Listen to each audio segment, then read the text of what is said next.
lone man runs urgently down a sunlit city street. He introduces himself as Zhu Ingong, a name given in hopes he'd become a protagonist. Ding-a-ling.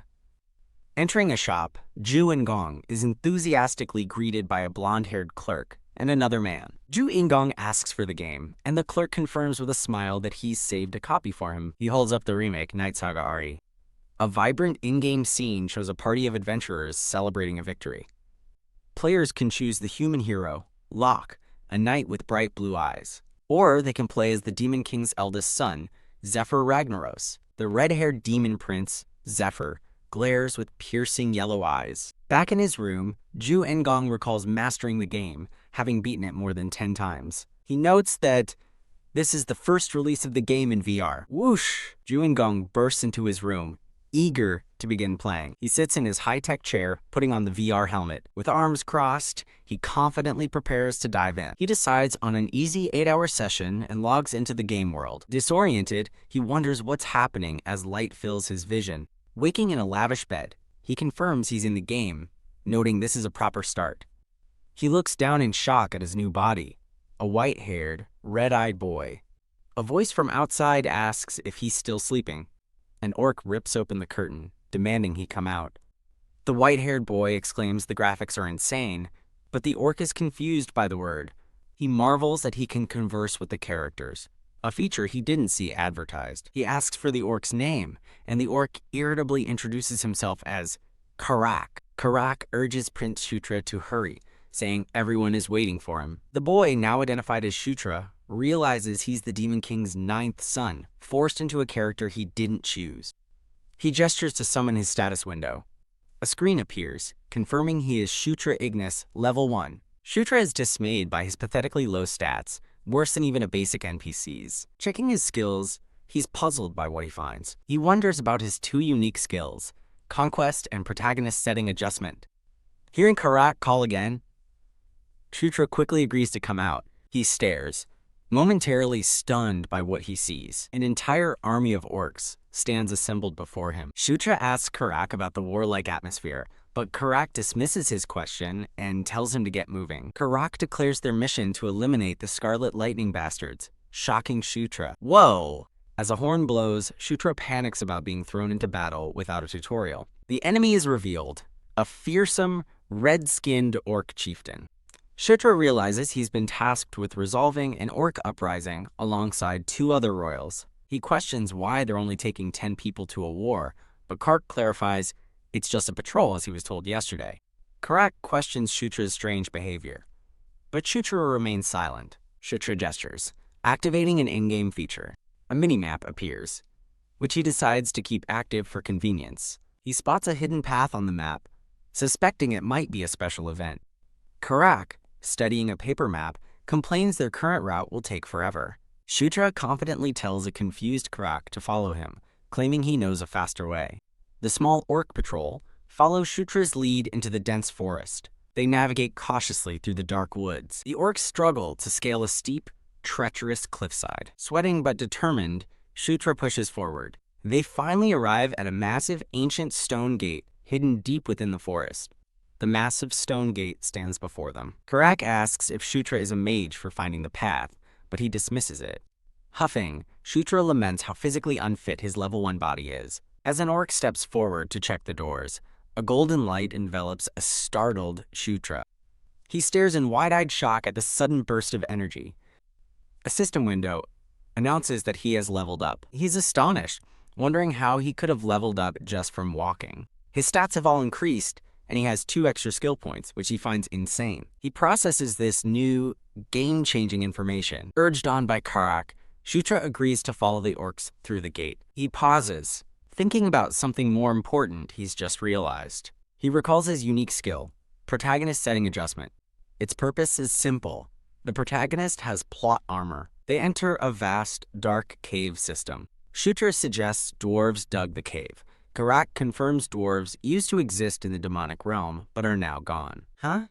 Karak stops, shocked by an unexpected sight. The orcs erupt in cheers, having discovered a massive dwarven armory. As the orcs loot the treasure, Shutra stands back and observes silently. CSK, he's frustrated to learn his stats are too low to equip any of the powerful weapons. He points to a smaller, glowing weapon, deciding to take it. Realizing he can simply will items into his inventory, he stores the new weapon. He checks his map and is confused to see a cluster of red dots ahead. He yells for everyone to back off, startling his orc companions. A fissure of red energy cracks the air between two orcs. It explodes violently, blasting the orcs backward. From the settling dust, the red-skinned enemy orcs emerge. Their leader, Scarlet Lightning Tribe General Kai-chan, mockingly reveals they were expected. He gives the order, "Kill them all!" The two orc factions clash in a brutal battle. The cave fills with the sounds of fierce combat. Shutra watches in horror as one of his allies is cut down. Panicking, he considers stealing kills to gain some easy experience points. He nervously joins the fray, searching for a weak target. With a battle cry, he leaps at a red orc from behind. His weapon shatters harmlessly against the orc's back. The massive red orc turns slowly, growling at the terrified prince. Ui Shutra screams and flees for his life. The pursuing orc stomps the ground with immense force. Ack!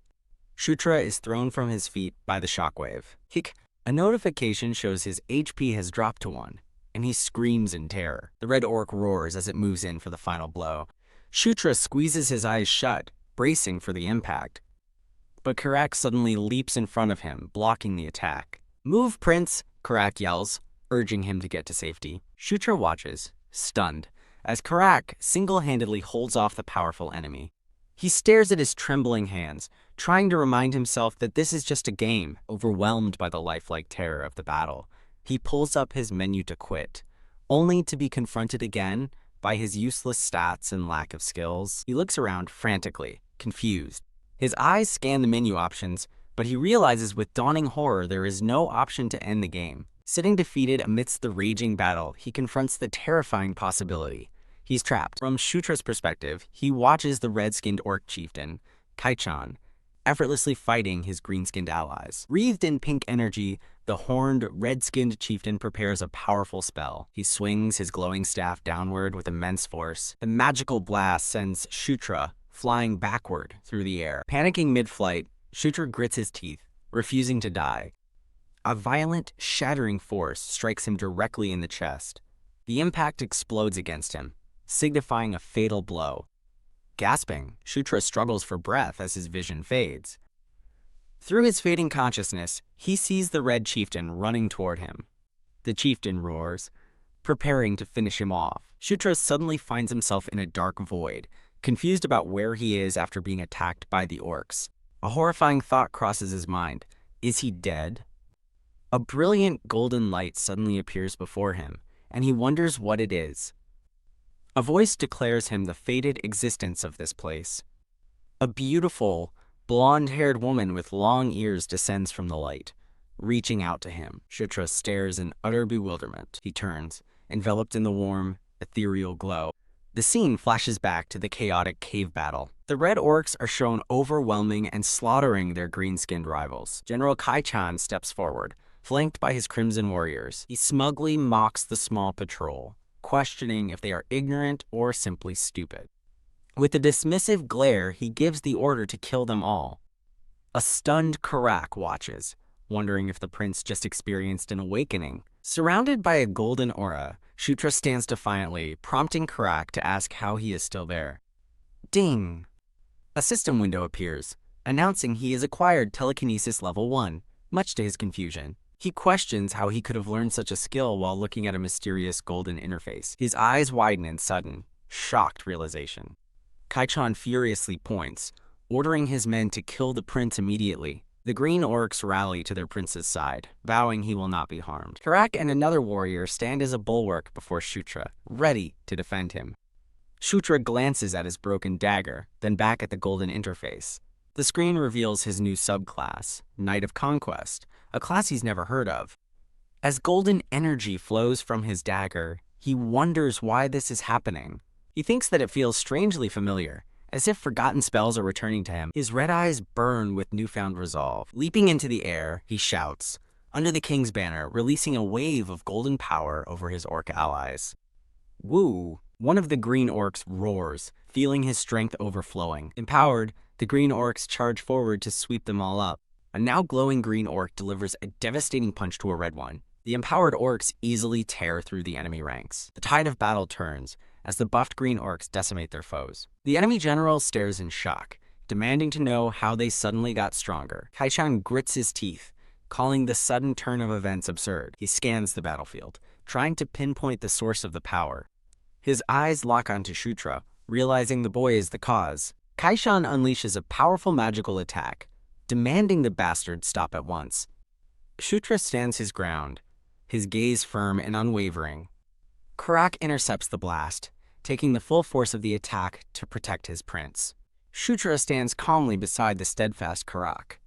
He gives the order, "Go, Karak," as an explosive force erupts from the ground. An empowered Karak charges forward with fierce determination. The red chieftain, Kai-chan, summons his own dark power. Kai-chan stares in shock, telling them to wait a second. Karak moves in a golden flash, striking the chieftain down.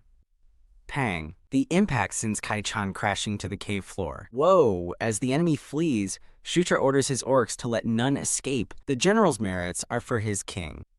Ding, ding, ding. 3 level-up notifications appear before a shocked Shutra. Whoa! Shutra grins, thrilled by his rapid growth. Karak stares at his glowing hand, wondering about his newfound strength. He clenches his fist, studying the golden aura enveloping it. His gaze shifts, turning back toward Prince Shutra. He realizes with dawning certainty that the prince is the source of his power. Later that night, the victorious green orcs celebrate around a campfire. Inside his tent, a frantic Shutra searches his menu, discovering there's no logout button. He clutches a game panel, desperately trying to calm his racing heart. He considers one possibility. He's trapped by a bug that might be fixed with an update. An even more insane possibility begins to form in his mind. He realizes he may have been transported into the game world, just like in a novel. He recalls the ultra-realistic world and the conversational NPCs. Checking his pants, he nervously confirms there's no mosaic censorship. He confronts a chilling question. If this is a real world, can he die here? Rejecting the risk, he consoles himself with the fact that he was at least born a prince. Karak appears at the tent flap, asking if the prince has a moment. Outside, Karak declares Shutra their leader and suggests a sparring match to gauge his swordsmanship, much to Shutra's dismay. Shutra anxiously holds the wooden practice sword. Karak smirks, promising to hold back as much as he can. Annoyed, Shutra asks if that's any way to speak to a prince. He charges forward, demanding Karak fight him seriously. Karak prepares to engage his prince in combat. Shutra throws a punch instead of using his sword, confusing Karak. His flurry of tiny punches has absolutely no effect on the massive orc. A rock thrown at Karak's head shatters harmlessly, leaving the orc unimpressed. Whoa! Karak swings his own sword, forcing a panicked Shutra to block. Erg. Knocked back, Shutra complains about the powerful hit, while Karak checks if he's alright. Huh? A system window announces he has acquired basic swordsmanship level 1. Stunned, he wonders how and when he could have learned swordsmanship. He realizes that, just like with telekinesis, he acquires skills by directly experiencing attacks. As Karak tries to end the match, Shutra defiantly asks who said it's over. With a determined smirk, he declares that he's just getting started. He rushes toward Karak with renewed confidence. He cleanly parries Karak's attack, surprising the orc. Karak notes with surprise how much the prince's movements have improved. As Shutra closes in, Karak wonders how his skill could have improved so suddenly after being so terrible. Their practiced swords clash as they trade blows under the night sky. Shutra dodges and weaves with newfound skill. He grins, confidently asking Karak for his opinion on his improved skills. After the spar, Shutra asks Karak for his level, and the orc guesses he's around level 21. Shutra understands that others need a special spell to check their levels. Viewing his own stats, he sees he is now level 7 and realizes his ability to see and reinforce his stats is a huge advantage. The white-haired boy leaps over a chasm to attack a green orc. He closes in on the surprised orc, sword ready to strike. With a confident grin, he realizes he can become stronger. He knows he can surpass everyone else much more quickly. The scene shifts to a book titled Night Saga, introducing the Demon Arc. The story is explained to follow Zephyr's rise to become the Demon King. Zephyr is shown standing alone on a battlefield littered with his fallen kin. This event, the slaughter of his siblings, happens in the year 517. Back in the forest, Shutra realizes he is one of the siblings destined to die. Determined to survive, he decides he must become stronger than Zephyr. A green orc finds him in the woods, asking where the prince has been. The orc reminds him of a meeting, but Shutra seems to have forgotten. As the orc urges him on, Shutra looks confused and lost in thought. The scene transitions to a military camp filled with tents and banners. Shutra sits at the head of a table, laughing nervously. He awkwardly greets a blue-haired woman and a muscular blonde man. The man, identified as 7th Prince Chris Moonlight, tells him to relax. The blue-haired woman notes that this is their first time meeting. Chris encourages him to speak casually, and Shutra hesitantly agrees. Shutra inwardly recalls that these two were a nuisance in the game. He remembers a crucial detail about their fate before the massacre. A year before the slaughter, they are killed by Zephyr and the others. Their deaths were caused by the secret of Caitlin Moonlight's birth. He remembers the shocking truth. She is a bastard daughter. Caitlin scolds him for fighting recklessly, instead of just patrolling. She turns her attention to him, intent on checking him over. Leaning close, she asks if he is hurt anywhere, much to his surprise. She chides him for being careless as the weakest sibling. Shutra is baffled by her concern, finding it out of character. Chris also warns him against being so reckless in the future. Confused by their kindness, he wonders what is happening. Shutra considers the situation with a thoughtful, narrow-eyed gaze. He theorizes he can learn aura the same way he learned other skills. Turning to Chris, Shutra asks if he would grant him a favor. With a charming smile and glowing eyes, he makes his request. His siblings, Caitlin and Chris, stare back in utter shock. The scene shifts to a chaotic battle between demonic beings. An aerial view shows widespread destruction and warfare. A massive armored warrior carves a path through smaller red demons. From a high vantage point, a hooded figure watches his warriors charge. Queek, a large demon crushes a smaller one with a mighty punch. Thok, he delivers another devastating blow to an enemy. Monstrous, red-skinned demon glares with rage-filled eyes. Hik, a terrified demon screams in the face of the onslaught. The massive warrior cuts down multiple enemies in a single powerful slash. A demon general roars for his troops to kill everyone, offering a reward. Ooh. An army of green orcs charges forward to meet the enemy. The two armies clash in a fiery, explosive confrontation. A mysterious woman with long white hair and mismatched eyes appears. She looks upon a group of unknown warriors, wondering who they are. Shutra is stunned by a vision of a regal white-haired woman. His eyes widen in shock as a golden light envelops him. The golden light fades into darkness. Shutra wakes up lying in his bed. He sits up, wondering if he just had a dream. Whoa! Karak's face suddenly appears, asking if he's awake. Startled, Shutra yells that he was scared, but Karak notes he seems fine. Karak asks why he had the princess hit him, chiding him for whining. As Karak continues speaking, a realization dawns on Shutra. A system window announces he has obtained Aura Level 1 as he feels the new power. Karak asks if getting hit awakens one's aura, and Shutra confirms it's possible. Karak connects this to Shutra's power surge against the Lightning Tribe, and Shutra confirms it. Shutra asks what happened while he slept, and Karak says there's news. Karak reports that the main force also defeated the Lightning Tribe, confusing Shutra. Shutra questions this, thinking his group was the only one, but Karak explains the tribe's size required a main force led by someone else. Karak reveals the leader was General Bandal, shocking Shutra. Shutra recalls that General Bandal is one of the strongest and was his favorite subordinate when he played as Zephyr.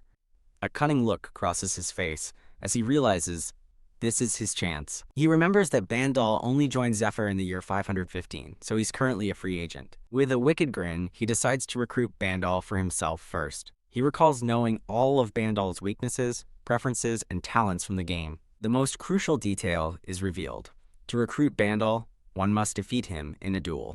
Confident in his knowledge, he believes he can secure Bandal before Zephyr does. With a determined smirk, he declares Bandal will be his subordinate.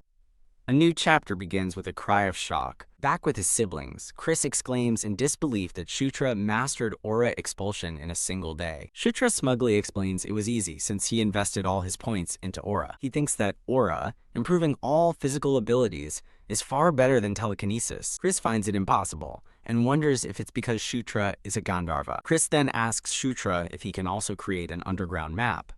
Realizing he can use his mini-map, Shutra confidently asks for a pen and paper. A newly drawn map lies on the table, far more detailed than their own. Haha. Chris proudly calls Shutra a genius, much to the boys' awkward pleasure. Chris notes that their foes won't know they've found the tunnels, allowing them to plan an ambush. Caitlin tells Shutra she has another task for him. The scene transitions to a vast, mountainous forest. Leading his orc forces, Shutra accepts his new patrol mission as the youngest sibling. He's glad for reinforcements, and one of his orcs grunts in agreement. Huh? He stops short as two mysterious hooded figures appear before them. The figures are revealed to be his sister Caitlin and another girl. Shh. He asks about the robes, but Caitlin quickly silences him. Caitlin explains she's here as backup but will only intervene if absolutely necessary. Haha. Shutra inwardly scoffs at her idea of support and making it his accomplishment. The other girl introduces herself as Sira, the adjutant, and Shutra greets her. Sira assures him they'll keep up as he agrees to proceed. The group ventures into the mouth of a dark, crystalline cave. An orc notes the caverns are empty, and Karak suggests the dwarves took their valuables. Shutra asks about the abandoned weapons, and Karak surmises they weren't considered valuable. Led by a torchbearer, the small party moves deeper into the winding passage. Karak alerts the prince to an approaching sound, and Shutra confirms he hears it too. Shutra analyzes his mini-map, identifying the approaching enemies. He quickly opens his game-like inventory. He recalls taking a flash spell item just for this kind of situation. Grasping the potion, he orders everyone to close their eyes on his signal, confusing Karak. Shutra and his orc companion peer into the ominous darkness of the cave entrance. From the shadows, dozens of menacing red eyes suddenly ignite. A terrifying swarm of giant, rock-shelled spiders scuttles toward them. Now! Close your eyes. Shutra screams the command. He hurls the glowing potion high into the air. It erupts in a blinding flash of golden light. Keek! The spiders shriek, recoiling in agony from the intense light. A realization dawns. Stone spiders are rendered helpless when exposed to light. Seizing the opportunity, Shutra points forward and commands the attack. With a mighty roar, his orc warriors charge the incapacitated spiders. The battle begins as the orcs easily slice through the stunned creatures. Shutra calmly observes the slaughter from the front lines. He knows from his game knowledge that these spiders hunt in groups. His map confirms it. Every group is bound to have a leader. He turns to Karak, ordering him to follow so they can take down the boss. The two heroes weave expertly through the chaotic melee. They sprint past the fighting, venturing deeper into the spider's lair. A monstrous, multi-eyed spider queen looms before them in the darkness. Kua with a battle cry, Karak leaps to strike the beast with his axe. His powerful blow slams into the creature's rock-hard exoskeleton. Karak stares in disbelief at the result.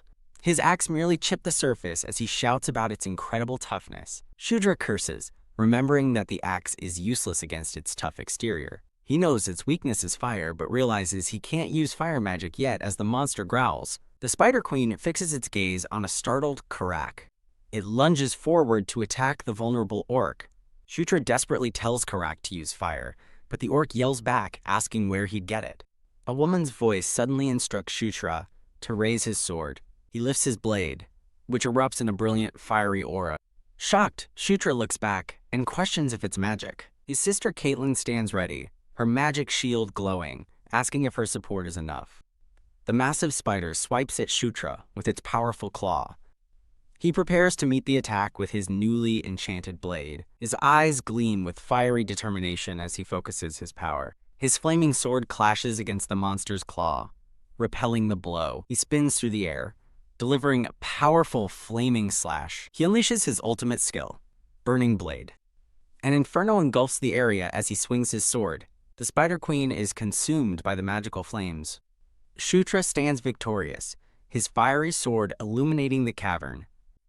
A proud, confident smile spreads across his face. Ding! A golden aura surrounds him as notifications announce he is leveled up twice. His status window confirms he is now Shutra Igas, level 9. Caitlin appears, asking if he's alright and questioning the strange light. He explains it away as a blessing from Gandharva, which she suspiciously accepts. Caitlin questions his skill against the creatures, and he claims he just read about them in books, hiding his game knowledge. Karak, the green orc, urges the prince to look ahead, as Shutra turns in curiosity. He points to a large ornate set of double doors embedded in the cavern wall. The group passes through the doors into a large, torch-lit chamber. Shudra stops, his eyes wide with surprise as he takes in the room. He recognizes the glowing blue sigil on the floor as a town portal. Karak asks if he knows what it is, and Shutra admits he has a guess. He thinks to himself that the intricate pattern is unmistakably dwarven. Shutra recalls that he never saw one as Zephyr, but did as a hero. He theorizes that injecting mana will activate the portal's central pedestal. Caitlin looks on in shock, asking if it's truly a portal. Sierra agrees the design seems right, while Caitlin suggests searching for inscriptions to find its destination. Karak calls out, having found a plaque with letters carved into the wall. Shutra and Caitlin turn their attention toward the discovery. Caitlin examines the plaque, noting that the script is not the common demon language. When Karak asks if she can read it, Caitlin scoffs that she doesn't know Dwarven. Caitlin then asks Sierra, who nervously admits she can't read it either. Gishka Mountains, portal number 2. He continues, translating that it connects to portal number 3. A sudden realization hits him. Wait, how am I able to read Dwarven? Ding! A system notification announces he has acquired Dwarven language level 11, leaving him stunned. Karak asks if he can really read it, and Shutra confidently confirms. Caitlin questions when he learned Dwarven, and asks him to translate the rest. Shutra explains that the instructions say to infuse it with mana. He asks Caitlin to do it, but she questions why he won't do it himself. Making an awkward face, Shutra admits he's still clumsy with mana, so Caitlin reluctantly agrees. Thok, Caitlin places her hand on the pedestal, channeling her power into it. The central orb erupts in a brilliant flash of bright blue light. A holographic map projects into the air, causing Caitlin to gasp in surprise. Shutra points out their location and the likely position of Dwarven tunnels. Karak realizes the enemy's main forces are in front of those mountains, and Shutra confirms their plan, a surprise attack from behind. Caitlin decides they should return and discuss this new information with her brother. Back at their camp, Chris celebrates the incredible discovery of the portal. He joyfully grabs Shutra by the shoulders, calling him a true blessing. Chris offers to grant any wish Shutra has as a reward for his efforts. Shutra nervously declines, but Chris insists on rewarding him as his leader and elder. Pressuring him, Chris warns that his feelings will be hurt if he refuses. Taking his chance, Shutra boldly asks to be taught the beast god fist art. Chris stares back in utter shadowed disbelief at the unexpected request. Shura explains that techniques are different from weapons, which he can't use well yet. A description explains the beast god fist art is a legendary S-rank martial art. Feigning resignation, Shutra says it's okay if it's not possible, manipulating the situation. Chris finally agrees, and Shutra lights up with a triumphant, fang-filled grin. However, Chris clarifies that he can't teach him the secret techniques. Shutra is still overjoyed, as Chris offers to teach him the aura application instead. He asks if this is a good enough gift, leaving Shutra momentarily speechless. Misinterpreting his silence, Chris asks if he dislikes the offer, but Shutra hastily reassures him that it's perfect. Chris calls out Shutra's name with a new sense of gravity. With a warm smile, he asks if he can think of Shutra as his brother from now on. Shutra is taken aback, contemplating the deep meaning behind the word. Chris's eye gleams, knowing that brother is a truly meaningful word. With a confident smile, Shutra agrees that he rather likes the idea of being brothers. Shutra and the blonde-haired Chris firmly shake hands, sealing their new bond as Caitlin looks on. Chris and Caitlin smile, pleased with the new alliance. Shutra formally suggests they work together from now on. Ding! A system notification appears, announcing that an alliance has been established with Chris Moonlight and Caitlin Moonlight. The scene transitions to a large, fortified camp identified as the Scarlet Lightning Tribe encampment. Inside, red-skinned orcs stand guard around campfires. A red orc leader speculates that their guest wouldn't have targeted this place from the start. He continues his thought, referring to their captive as our princess. He addresses the captive, a dark-haired elven girl bound in a glowing magical circle, asking why the sixth princess, Felicia Doomblade, is here. Later, Shutra reviews his status window, noting that his charisma stat is lower than all his other attributes. Pondering his stats, he recalls that while most stats grew by 2 points per level, his charisma only increased by 1. He wonders why, as a notification explains that in the original game, appearance and charisma were separate stats. The explanation clarifies that appearance was about looks, while charisma measured a character's likability to others. Shutra dismisses his concern, satisfied with his growth pace so far as he closes the window. He recalls a game mechanic where the original protagonists, Zephyr and Locke, gained a skill level upon reaching level 10. He smirks, confident his own skills will level up when he reaches level 10, but is interrupted when Karak calls for him. Shutra asks if everything is ready to depart, receiving a confirmation. Karak notes Shutra's cheerful mood, but the boy playfully dismisses his observation from behind a curtain. Shutra and Karak step out of their tent and into the bustling camp. They walk past rows of their assembled orc forces, ready for the coming mission. With a determined look, Shutra gives the order to get going. The scene shifts to a wide, mountainous landscape. They arrive at the dark entrance of a large cave. Inside, the orc forces are seen battling fierce, wolf-like monsters. After clearing the passage, they discover a large, ornate set of doors. Shutra, Karak, Chris, Caitlin, and Sierra step through the doors into a chamber containing a portal. 2 hooded, wolf-like figures report the results of their investigation to Chris. One of the figures confirms the portal leads to the Eska River in the Gishka Mountains. When Chris asks about its condition, the figure assures him the dwarven portal is sturdy and functioning perfectly. Satisfied, Chris gives the command to move out. The 2 wolf-like figures channel their energy, activating the portal. The portal flares to life, revealing a rocky landscape on the other side as the party looks on. Shutra and Karak emerge from the portal into a cold, snowy environment. Shutra is amazed, thinking he can't believe he's seeing a gate in real life. As the others proceed, Caitlin snaps him out of his daze, and he quickly agrees to follow. The group walks out from the portal into a vast red rock canyon. Shutra suddenly stops, his eyes wide with surprise. Before them lies a massive enemy encampment stretching across the canyon floor. Chris smirks, confirming that this is the enemy camp, just as he'd expected. He estimates their numbers at 5,000 and declares that their priority will be destroying the enemy's supplies. Chris details his pincer strategy. General Bandal will attack the front while they burn the food stores from the rear.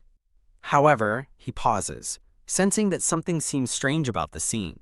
He notes the camp seems too empty, and Caitlin wonders if the enemy has already launched an attack. A distant, rumbling sound catches Shutra's attention. As Karak asks about the noise, Shutra identifies it as the sound of battle. Chris instructs Shutra to focus his aura on his eyes. Shutra concentrates, his red eyes glowing with power. His vision zooms in on a distant battle between 2 factions of red-skinned warriors, and he exclaims that he can see it. Caitlin recognizes the Lightning Tribe but doesn't know their opponents, while Chris confirms they aren't their allies and no battle was scheduled. The white-haired boy comments that the scale of the current fight is too small. Meanwhile, a white-haired female elf is locked in a fierce battle against a horde of orcs. With glowing red eyes, she expertly parries a blow from a monstrous creature. The boy's party observes from afar, and he identifies the warriors as dark elves. The purple-haired woman questions his identification, and he notes they're riding Dracos, which surprises her. The blonde, muscular man suddenly points out that the dark elves are retreating. As the dark elves flee, he wonders aloud if their commander has fallen. The group looks on, confused as to why the fight is already over. The white-haired boy sweats, troubled by the unexpected presence of dark elves. The scene shifts to a large military encampment at sunset, flying banners with a golden eagle. Inside a tent, the group stands before a holographic projection of a red-skinned orc leader. The orc leader praises Prince Chris's army for finding the portal and asks how they did it. The blonde man, Chris, credits the discovery to the 9th prince, Shutra, who humbly calls it luck. Shutra reflects on seeing General Bandal again, as the general promises him a reward at the Demon King's castle. Bandal's voice asks about a recent skirmish in front of the Lightning Tribe's camp. Bandal explains the Dark Elves joined the fight on their own, leaving Chris to wonder why. Chris asks if they are reinforcements, but Bandal reports their plans simply went wrong. Bandal reveals there is a bigger issue, and Chris asks him to explain. The group learns the Dark Elves' leader was captured, and Chris realizes this explains their reckless attack. Shutra urgently asks for the identity of the captured commander. The orc general cryptically states it's someone Shutra knows well. As an image of the white-haired female elf appears, Bandal reveals the commander is Chris's sister, shocking him and the purple-haired woman. A profile identifies the captive as Felicia, princess of the Dark Elves. Shutra recalls that in the game, Felicia was always an enemy allied with the fourth princess. He questions her motives for being there, wondering if she's trying to steal their glory. Chris asks aloud if the enemy even realizes they have captured Felicia. Bandal replies that they have not yet been able to confirm the enemy's awareness. Chris discusses their plan, deciding to attempt a rescue but refusing any negotiations, unless the enemy moves first. He declares resolutely that he will not be the one to bow down first. Bemal agrees to gather more intelligence and departs, while Chris acknowledges the plan. The holographic communication ends, leaving the trio to contemplate their next move. Chris smirks, dryly remarking that his brilliant older sister has been taken prisoner. The purple-haired woman insists they must save her, but Chris warns that it won't be easy. She voices her fear, acknowledging that a rescue attempt could result in heavy losses. Overcome with emotion, she grabs her brother, shouting that they have to save their sister. Shutra watches the heated exchange between the two siblings. He continues to observe, a look of confusion on his face. The scene transitions to an encampment of armored werewolf soldiers. Chris addresses his war council, declaring that the plan is simple. A map illustrates their strategy. General Bandal will lure the main enemy force away. Chris explains he will create a diversion while assigning Caitlin and Shutra to lead their own squads. Shutra confirms their mission is to rescue Felicia after destroying the enemy's supplies. Chris sternly warns them to retreat if it gets too dangerous, stating Felicia isn't worth more lives. Brother Caitlin cries out in protest, but he cuts her off, reminding her of his authority. As she questions his callousness, Shutra realizes Chris is merely trying to prevent Felicia's recklessness from ruining the operation. Shutra silently notes that Chris seems reluctant to actually rescue Felicia. The battle begins as warriors are ordered to charge forward under a massive descending axe. An orc leader roars for his troops to annihilate the Scarlet Lightning tribe. From a high ridge, Chris and his allies watch as Bandal's forces engage the enemy. Chris looks down from his perch, surveying the massive enemy camp below. The red orc encampment stands vigilant under torchlight. Boom! A massive explosion rocks the enemy's front line. The blast sends red-skinned orcs flying through the air. An armored red orc leader charges into the fray. With glowing red eyes, he bellows, "Kill them all!" As the battle begins, Karak asks why they aren't moving yet, but Shutra tells him to wait for the signal. Green and red orcs clash in a brutal, chaotic melee. The fierce battle between the two tribes rages onward. The imposing red orc commander stands his ground against the green orcs. He stares down his opponents, his expression grimly silent. A cry rings out across the battlefield. Everyone, retreat! Chris watches from a distance as the camp burns, his plan succeeding. Shutra turns to Sira, stating it's time to carry out their mission as planned. Whoa! With a powerful battle cry, Chris leads his forces into the fray. The red orcs stare in shock at the sudden ambush. Ferocious, wolf-like warriors join the battle, tearing through the enemy. Sarah warns Shutra to be careful, and he quickly echoes the sentiment. Shutra consults a glowing map, planning their next move. He points, ordering his orcs to dash straight for the food storage. A white-haired green orc general roars for his troops to kill them all. He carves a path through the enemy forces with his massive blade. A red orc screams with rage as it lunges forward. The green orc general's eyes widen in surprise. Thwack! A dagger thrown by Shutra strikes a red orc square in the face. A system window appears, confirming his skill. Dagger throwing level 11. He smirks, pleased with his newfound proficiency. Karak asks when he learned to throw daggers, but Shutra dismisses it, claiming he just picked up the skill overnight. As Karak spots the food storage, Shutra confirms their plan to burn it. Shutra freezes, suddenly realizing Felicia might be trapped inside the burning building. He declares they must find Felicia first, telling a confused Karak to wait. He summons his tactical map once more. He reasons that, as a neutral NPC, Felicia should appear on the map as a blue or purple dot. His eyes widen as he pinpoints her location. "This way, Karak," he yells, leading them toward a new target. He shoves his way into a large, ornate tent. He frantically searches the room, wondering where she could be. He stops, spotting a figure with long, pale hair. He finds Princess Felicia bound by glowing red chains in a magic circle. She looks up in astonishment, asking what he's doing here. "Shutra, what are you doing here?" she repeats. Bewildered, he rushes to her side, telling her to stay still as he works on the magical chains. He urges her to hurry, privately thinking that her gratitude will be useful later. Felicia stares at him, utterly speechless. With Felicia freed, he tells her they need to regroup with Chris and Caitlin. She's shocked to learn Chris and Caitlin came to rescue her, a fact Shutra confirms as obvious. Shutra questions her surprise, and she stammers, unable to give a clear answer. Karak bursts in, warning them that enemies are swarming the tent. Shutra calls out to Felicia, urging her to follow him quickly. She pauses, confused, wondering when he started using her first name. He charges ahead into the fight, leaving her momentarily bewildered. As Felicia runs towards him, she frantically warns Shutra to look behind him. Wham! A blast of fire strikes Shutra in the chest, sending him reeling in shock. He chokes out a cry of pain, blood flying from his mouth as a glowing wound appears on his cheek. As an orc conjures a fireball, Felicia screams Shutra's name in terror. She watches helplessly as the fiery explosion erupts. Her face etched with horror, Felicia calls out his name once more. A red orc snarls and lunges toward her. Unimpressed, she lets out an annoyed TCH. Her red eye narrows as she senses a sudden change. To her surprise, the attacking orc is suddenly obliterated in a burst of golden light. She stares at the smoldering remains, wondering what just happened. A single boot steps firmly onto the scorched earth, glowing with power. Shutra stands amidst a swirl of white energy, holding a newly manifested bow of light as he acquires mana control and fire arrow skills. A confident smirk plays on his lips.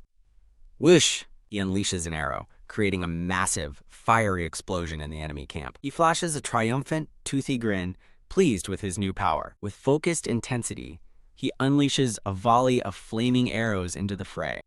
The fiery projectiles strike the red orcs with explosive force. He laughs maniacally, exclaiming that this is real, actual magic. Taking aim at another enemy, he marvels at the incredible power of a level 1 skill. Suddenly, a wave of ice energy erupts from the side, catching his attention. He stares in confusion at the large wall of ice that has suddenly appeared. From a watchtower, a red orc mage takes aim with a glowing ice bow. Shutra realizes the mage is aiming for Felicia, who calls out to him in concern. He shoves Felicia to safety, warning her to stay back. She watches in shock as he puts himself in the line of fire. A volley of deadly ice shards hurtles directly toward Shutra. With his eyes covered by his hair, he begins to explain his actions. A bright smile spreads across his face as he declares, "This one's mine." The ice arrow strikes not him, but a charging red orc, freezing it instantly. Standing amidst a swirl of frost, Shutra acquires the ice arrow skill, confirming his theory with a satisfied laugh. His triumphant moment is cut short, as his expression shifts to one of confusion. Thwack! He's suddenly slammed to the ground by an unseen force. A system window flashes a critical health warning as he panics, realizing how low his HP has dropped. Gritting his teeth in frustration, he curses himself, knowing another hit would be fatal. He looks up to see Felicia standing over him, arms crossed with a stern expression. To his confusion, she blushes and sweats nervously before asking, "What?" She calls him the weakest of their siblings and asks who he thinks he's saving, leaving Shutra to realize she's completely misunderstood the situation. He stares back in utter disbelief, thinking, "What the hell?" The narration reveals she already defeated the mage herself, whose body is seen hanging upside down in the background. She grabs him by the collar, brandishing an ice dagger as if to stab him. His eyes widen in absolute terror at the sight of the descending blade. Instead of stabbing him, she places her hand on his chest, which begins to glow with a gentle green light. He stares in amazement as the green healing energy emanates from her hand into his wound. The deep gash on his chest begins to magically stitch itself closed. A notification confirms he has acquired the heal skill, and he marvels as his wound vanishes instantly. Impressed, Shutra thinks about the genius mage Felicia as she asks if he can stand up. He reassures her that his blood has been replenished, much to her confusion. Their moment is interrupted as Shutra looks around quizzically. Grah! A massive, red-skinned ogre with white hair erupts from the smoke, letting out a terrifying roar. Felicia calmly identifies the monster as a blood ogre, as Shutra realizes with dread that it's their only way out. Standing together, Shutra hesitantly agrees with Felicia. Roar.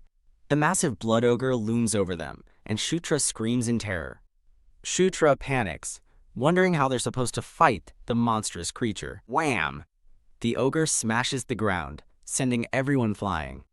Shutra is shocked by the monster's incredible speed. Felicia orders Stratus to distract the ogre while she uses magic, but he yells back in protest. Blown away by a shockwave, Shutra lets out a terrified scream. Shura quickly forms a new plan, telling his sister he will draw its aggro, a term that confuses her. He calls for Karak, who appears, and they prepare to execute their familiar plan. Shutra summons a glowing golden card from a system interface. The card materializes into a short, glowing staff in his hand. He channels a powerful golden aura through the staff. Under the king's banner, he declares, unleashing the brilliant power. The golden light engulfs Karak, empowering him. Infused with power, Karak stares forward with grim determination. The blood ogre looks on, momentarily surprised by the surge of energy. The empowered Karak charges directly at the giant monster. The blood ogre swings its massive stone club to intercept him. Grr! The monster lets out a furious roar as they clash. Karak skillfully dodges the devastating blow. The two powerful combatants collide in a massive impact. Kruk, the blood ogre, recoils in pain from the blow. A blast of vibrant pink energy slams into the ogre from the side. Felicia floats in the air, having just unleashed her attack. This, she exclaims as her magical assault strikes the monster. A blur of motion cuts through the battlefield. The enraged ogre smashes the ground, sending Karak flying into the air. Karak uses the momentum to dive down, aiming his blade at the ogre's head. Coup! The ogre cries out as the attack connects. With a final decisive blow, Karak drives his weapon deep into the ogre's shoulder. Shutra runs towards the fallen behemoth as the dust settles. He smiles in relief, declaring victory over their most troublesome foe. A sudden golden glow surprises him. A system window appears before his bewildered eyes. He's leveled up to level 10 and celebrates the long-awaited milestone. Another notification confirms his protagonist's buff has also increased. He grins, realizing he has a new passive skill and a present box to open. The new skill, Battlefield Blessing, slightly reduces the accuracy of ranged attacks against him. Staring at the skill, he realizes its incredible potential. He recalls scenes where movie protagonists miraculously dodge hails of bullets. He grins confidently, understanding he can now recreate that very effect. A new threat emerges as a horde of red orcs charges forward. Felicia frantically calls to Stratus, warning him of the approaching enemies, snapping him out of his thoughts. With a fierce glare, Felicia prepares to face the oncoming horde. Wind, swirl and rage, she chants, unleashing a powerful tornado that rips through the red orcs. Shutra is caught in the powerful gusts of her spell. Watching her power, he realizes it isn't ordinary magic. The red orcs shout in terror, correctly identifying her power as that of a spirit. It's revealed that before becoming a mage, Felicia was a born spirit user. Shutra watches in awe as Felicia hovers at the center of a devastating spiritual storm. Shutra cheekily asks if he can try her spirit magic too. A horde of green-skinned orcs charges into battle with a powerful roar. An orc leader asks Prince Shutra about a yellow flare, who explains it's the signal to retreat, much to the orc's confusion. Shutra worries about the meaning of the signal, wondering if someone is in danger. When Karak asks for orders, Shutra tells him to take the troops and fall back. Shutra declares he's going to find Caitlin, leaving Karak utterly bewildered. Karak protests, but Shutra insists there's a reason for the order, and tells him to obey. Felicia suddenly appears, stating she'll go with Shutra, which surprises a stammering Karak. She states that she always repays her debts and intends to return the favor. With a smirk, she adds that she has unfinished business with the pigs. Karak relents, telling them to be careful as he waits above. Shutra quickly agrees. As they walk, Felicia questions going to Caitlin, but Shutra finds the retreat order suspicious and says they can simply return if she's fine. She looks at him intently, asking if he's really that worried about Caitlin. He stammers that it's because they're siblings, then quickly corrects himself, saying they're allies. Felicia crosses her arms, studying him with a thoughtful, Elsewhere, a horde of enraged red orcs charges into the fray. A warrior with purple hair, Caitlyn expertly dodges their attacks. Her amber eyes narrow with fierce determination. She unleashes a flurry of golden energy blasts, decimating the orcs. Grah! Caitlyn lets out a battle cry as she faces down the monstrous enemies. She moves like a whirlwind, effortlessly evading the clumsy attacks of 2 red orcs. She confidently summons a glowing sword of pure blue energy. Gyak! The red orcs cry out as her powerful energy cuts through them. Shutra and Felicia arrive to find Caitlyn standing amidst a field of defeated orcs. Shutra smirks, confirming his thought that there was no need to worry about her. Caitlyn asks Shutra why he didn't retreat, and he fumbles for an explanation, saying he came to help even though she clearly didn't need it. Confused, she begins to question him further. Shutra and Felicia stand ready as the scene shifts. "Felicia," Caitlyn shouts, rushing forward to embrace her in a tight hug. Overjoyed, Caitlyn expresses her relief that Felicia is safe. Felicia looks away, flustered but pleased, telling her she worries too much. Observing their reunion, Shutra remarks that they seem quite close. A tactical map of the battlefield appears, and Shutra looks on in alarm. Caitlyn announces the enemy is returning and tells Shutra to lead the retreat while they cover the rear. The scene transitions to a chamber where orcs meditate around a massive, glowing crystal orb. A pair of boots steps firmly onto the glowing ritual floor. The trio walks into the chamber, discovering the orcs and the mysterious portal. Caitlyn confirms to a surprised Felicia that Shutra found the portal, giving him credit for a huge contribution. While Shutra speaks with Karak, Caitlyn watches from behind, wondering when he changed so much. Muscular, blonde-haired man greets them, expressing relief at their safe return. Brother Caitlyn exclaims, revealing the man to be Chris. Caitlyn proudly announces she brought Felicia back safely while Felicia remains silent. Felicia greets Chris coolly, acknowledging it has been a while. Chris reports their victory and that the enemy chieftain, Yakujin, fled after seeing the garrison burn.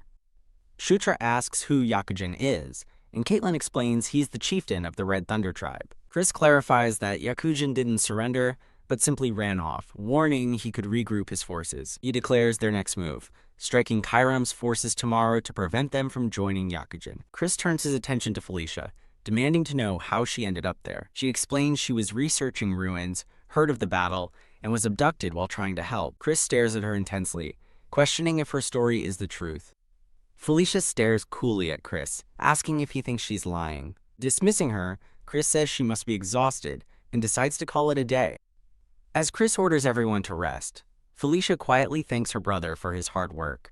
The scene shifts to the camp, where various monsters rest and eat by the fire. Shutra admires his newly acquired skills, feeling great just looking at them. Kneeling alone, he reflects that his aura is his only real weapon when Felicia's voice calls his name. He turns to see Felicia at the entrance in new clothes. She asks to come in as he questions her change of attire. He asks what she's doing up so late, but she simply looks down in silence. She steps towards him, calling his name again as he looks up with a serious expression. He gasps in utter shock and confusion. Felicia has suddenly pulled him close, leaving him flustered and blushing intensely. Their faces remain inches apart as he stares, completely overwhelmed. Shutra's face is beet red, his mind reeling from the sudden closeness. He stammers, his attention drawn to her new, revealing outfit. She looks at him intently, her lips parted as she asks, "But why?" "Don't you want me to heal you?" she asks, as a bewildered Shutra can only manage a confused "huh." She explains she'll cast a proper healing spell for internal injuries, while a shirtless Shutra thinks with disappointment that he was expecting something else entirely. Felicia asks about his body glowing earlier, but he dismisses it as something that just happens sometimes, which she questions. Changing the subject, a now-clothed Shutra says he has a favor to ask her. He leans in, telling Felicia it's a favor that only she can grant him. A system window displays 3 new skills: Cure, Cure Poison, and Cure Disease. Now dressed in formal attire, Shutra grins, pleased with the outcome. He recalls Felicia healing him, which allowed him to acquire the 3 powerful new cure spells. Shutra turns to Caitlyn, who begins to explain the many schools of the Beast Fist martial art. She proudly announces he'll be learning the Werewolf's Beast Fist, and he clenches his fist in excitement.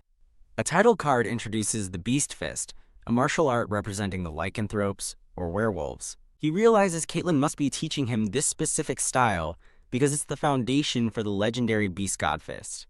Caitlyn explains that she'll teach him the basics of manipulating internal aura, and he readily agrees. At her instruction, he closes his eyes to focus, and a blue aura immediately surrounds him. Deep in concentration, he confirms to himself that he can feel the power within. An internal view shows energy coursing through him, as narration explains that aura is the power of the soul. When pushed to its limit, the aura intensifies, becoming the very power of the soul. He strains, clenching his fists as he channels the immense energy. Wham! A notification appears, confirming he has acquired a new passive skill, Protagonist's Physique. Surprised by the sudden notification, Shutra looks on in confusion. He reads the skill's description, learning it boosts physical training and unlocks new traits at higher levels. His eyes widen in shock as he realizes he's just gained another ridiculously overpowered skill. He compares it to other top-tier passive skills, realizing it's on par with those of the game's other main characters. He understands that the skill will evolve, gaining brand new functions as it levels up. With a wicked grin, he revels in the power of being a protagonist, until Caitlin calls his name, snapping him out of it. She scolds him for losing his concentration, and he quickly apologizes. She announces that the real training begins now, and he confirms he is ready. Shutra channels raw power, and his fists begin to glow with a brilliant white aura. A notification confirms he has successfully acquired the Beast Fist skill. Caitlin praises him, impressed by how quickly he mastered the basics. He stares at his hands, feeling the immense power of the Beast Fist, as if holding deadly weapons. As Caitlin prepares for the next technique, a werewolf guard bursts in, shouting, "Emergency!" Shutra and Caitlin exchange a concerned glance at the sudden interruption. The scene shifts to Chris, whose expression is grim and serious. Gathered around a large map, the group looks to Chris, who asks for the details of the situation. Chris reports that Kyram has seen through their plan as Caitlin asks for their next move. According to intel from General Vandal, their enemies, Yakujan and Kyram, are set to meet at a specific location. Shutra agrees the prediction is likely given the terrain, pondering their options. With a determined grin, Chris announces their new strategy. They're joining forces with General Vandal. The scene shifts to the main camp of the Red Thunder Tribe's subjugation force. Muscular, red-skinned orc welcomes Prince Chris, noting he has traveled far. Chris greets the orc general in return, remarking that it's been a while. General Vandal makes small talk with the group, but Chris immediately asks about the state of his subordinates, whom Vandal confirms are fine. Shutra watches the reunion with a subtle, knowing smile. He reflects that Vandal feels familiar because he was a character Shutra used often in the game Knight's Saga. Shutra formally steps forward to introduce himself to Vandal. Vandal greets the ninth prince, Shutra, with a firm handshake. A vision begins of a woman with long white hair floating in a divine golden light. She has heterochromia, with one blue eye and one red eye, and a stoic expression. She gazes upon a powerful warrior, completely engulfed in golden flames. The warrior in the flames is revealed to be a blonde woman wearing a mask and red armor. The woman with mismatched eyes continues to stare forward. The masked warrior in red armor glares back with piercing blue eyes. Shutra is shown standing between the two powerful women as their auras clash. Two glowing symbols appear, representing conquest and war. Shaken from his vision, a stunned Shutra wonders if it was all just a dream. He is certain he has seen the woman with mismatched eyes in a dream before. He then racks his brain, trying to identify the woman in red armor. An orc guard, Karak, snaps him out of his thoughts, telling him it's time to head out. Shutra follows Karak as they walk through the military camp. The camp is a flurry of activity as orcs prepare for battle, carrying crates and barrels. Shutra recalls his assigned position for the upcoming battle, the left flank. A battle map shows the various commanders, noting that the Dark Elves will guard the rear. He breaks into a cold sweat, realizing he was actually placed in the middle of the battlefield. The terrifying reality hits him as he finds himself completely surrounded by thousands of enemies. A promotional image showcases a long-haired man in ornate red samurai armor.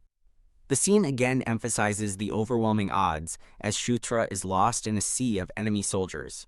Vandal addresses his troops, ordering everyone to assume their combat positions. With a vicious grin, he declares they will teach the enemy the true meaning of pain.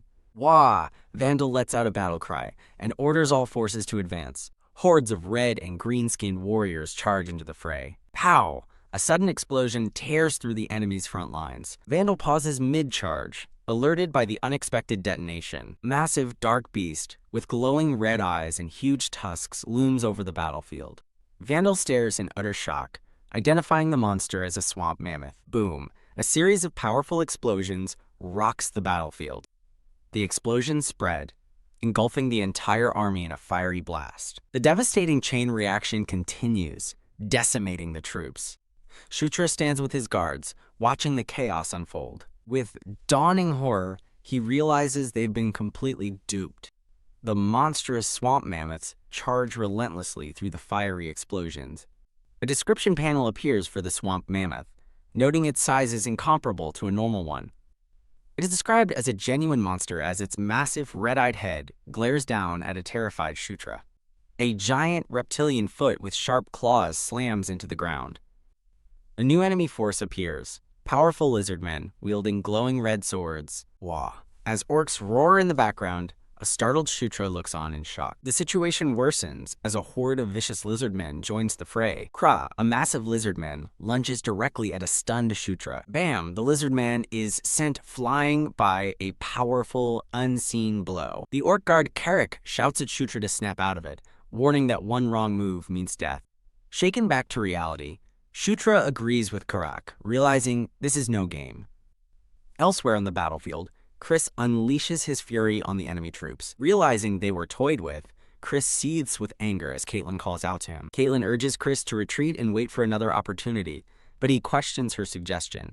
She warns that if they make a mistake, they risk annihilation, as casualties will only mount.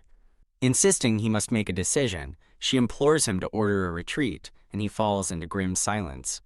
A nearby orc warrior looks on in surprise, sensing a change in command. Chris gives the order. Mages will form a defensive line, while the rest of the troops quickly retreat. He roars at his army to survive and return home, forbidding them from dying. The scene shifts to a medical tent, where healers tend to a gravely wounded orc. In the command tent, a somber Chris admits he was too complacent and should have been more suspicious.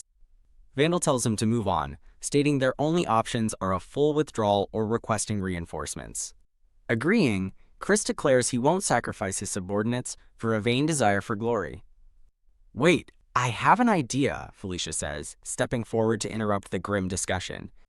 She explains she came to this region to explore ruins located at the edge of the Jashuka Mountains. Shutra recalls that in the game, Felicia was a non-combat mage, specializing in research and exploration. A finger points to a specific mountain range on an old map. Felicia reveals she's been researching the 1,500-year-old lair of the earth dragon Enkidu. An image of the massive lava-born dragon Enkidu appears as she explains it employed guardians for its lair. She specifies that dwarves created powerful weapons to protect the lair, piquing the group's interest. A glowing, mystical anvil is shown as she describes it as a weapon capable of army-scale magic. Leaning over the map, Felicia declares that finding this weapon is their only path to victory. Her hand presses firmly onto the map, emphasizing her resolve. She repeats with conviction that finding the ancient weapon is their only chance to win. Vandal confirms this is her goal, but Felicia asks if he knows the anvil's exact location. When Vandal admits he doesn't, a frustrated Chris dismisses her lead as unhelpful. Chris refuses to risk his troops on a treasure hunt, but Felicia argues back, her expression turning angry. Shutra steps between them to mediate, catching Felicia by surprise. He claims he's seen the anvil that births thunder while playing as the hero Locke and found related lore. Looking directly at Felicia, Shutra states his unwavering trust in her. As Felicia calls his name, he thinks to himself that this is a good chance to score some points.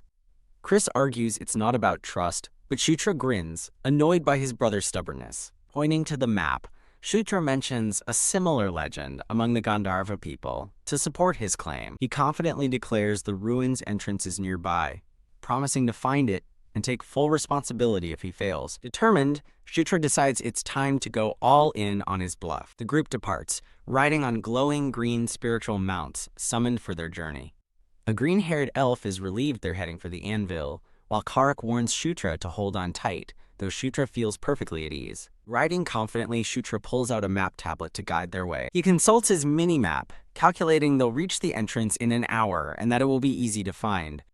The real challenge, he muses, is guiding them to the location, without revealing how he truly knows the way.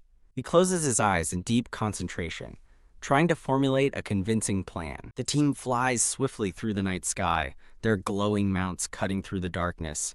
Shudra begins to explain his fabricated reasoning to the others. He proudly announces he matched tunnel patterns with the terrain to find the anvil's location. Amazed his bluff worked, as Karak and Caitlin stare in confusion. As the others question his confusing explanation, Shutra internally panics, but Chris simply tells him to lead on. As Felicia stands with a skeptical expression, Chris agrees to her plan, telling her to lead on. Stunned that his bluff worked, Shutra sweats nervously before quickly regaining his composure and ordering everyone to follow him. Felicia remains silent, watching Shutra with a stern, analytical gaze. Karak voices his doubt to the others, noting that they've followed the prince this far, but they have arrived at a dead end, facing a massive, impassable cliff face. Karak confronts Shutra, asking if he's sure this is the right spot, but the prince just laughs mischievously. Shutra smirks, asking who said anything about finding an entrance, leaving Karak utterly confused. Turning to Caitlin, Shutra asks if she can break through the wall, much to her surprise. Caitlin reluctantly agrees to try, while Felicia looks on with sudden realization and concern. Felicia stares at the cliff in disbelief, asking if Shutra means the anvil that births thunder is inside. With a confident grin, Shutra explains his theory that breaking through here will let them bypass the dungeon's guardians. As Shutra suggests Caitlin smash the wall, Felicia cuts him off, calling him an idiot and asking how she could possibly break it with her fists. Felicia sarcastically asks if he thinks Caitlin is a siege weapon, prompting a confused Shutra to wonder how else they'll get through. A hand begins to gather a swirling vortex of bright blue energy. Felicia smirks, explaining that ruin explorers are well-versed in demolition as she charges a powerful blast. She unleashes the concentrated energy toward the cliff. The powerful blast strikes the rock wall, sending cracks spiderwebbing across its surface. Boom! The cliff face explodes in a shower of rock and debris. As the dust settles, an opening is revealed, and the group stands ready before it. Felicia stares in utter disbelief, sweating as she whispers, "No way." Looking into the newly revealed chamber, she asks Shutra how he managed to find it so easily. Inside the ancient hall, Karak asks about a large dome, which Shutra identifies as the final safeguard protecting the anvil within. Karak suggests they just smash the dome, but Shutra cautions against it, fearing they might damage the anvil. Felicia thoughtfully studies the dome, certain there must be a proper way to open it. Shutra points out the strange statues lining the hall, noting that of the 9, only 3 are holding weapons. Caitlin guesses they need to arm the other statues, but Felicia expresses her doubt that the solution is that simple. Felicia deduces they need specifically dwarven-made weapons for the remaining statues, prompting Caitlin to wonder where they could possibly find 6. Shutra casually announces that he happens to have exactly 6, leaving a stunned Felicia speechless.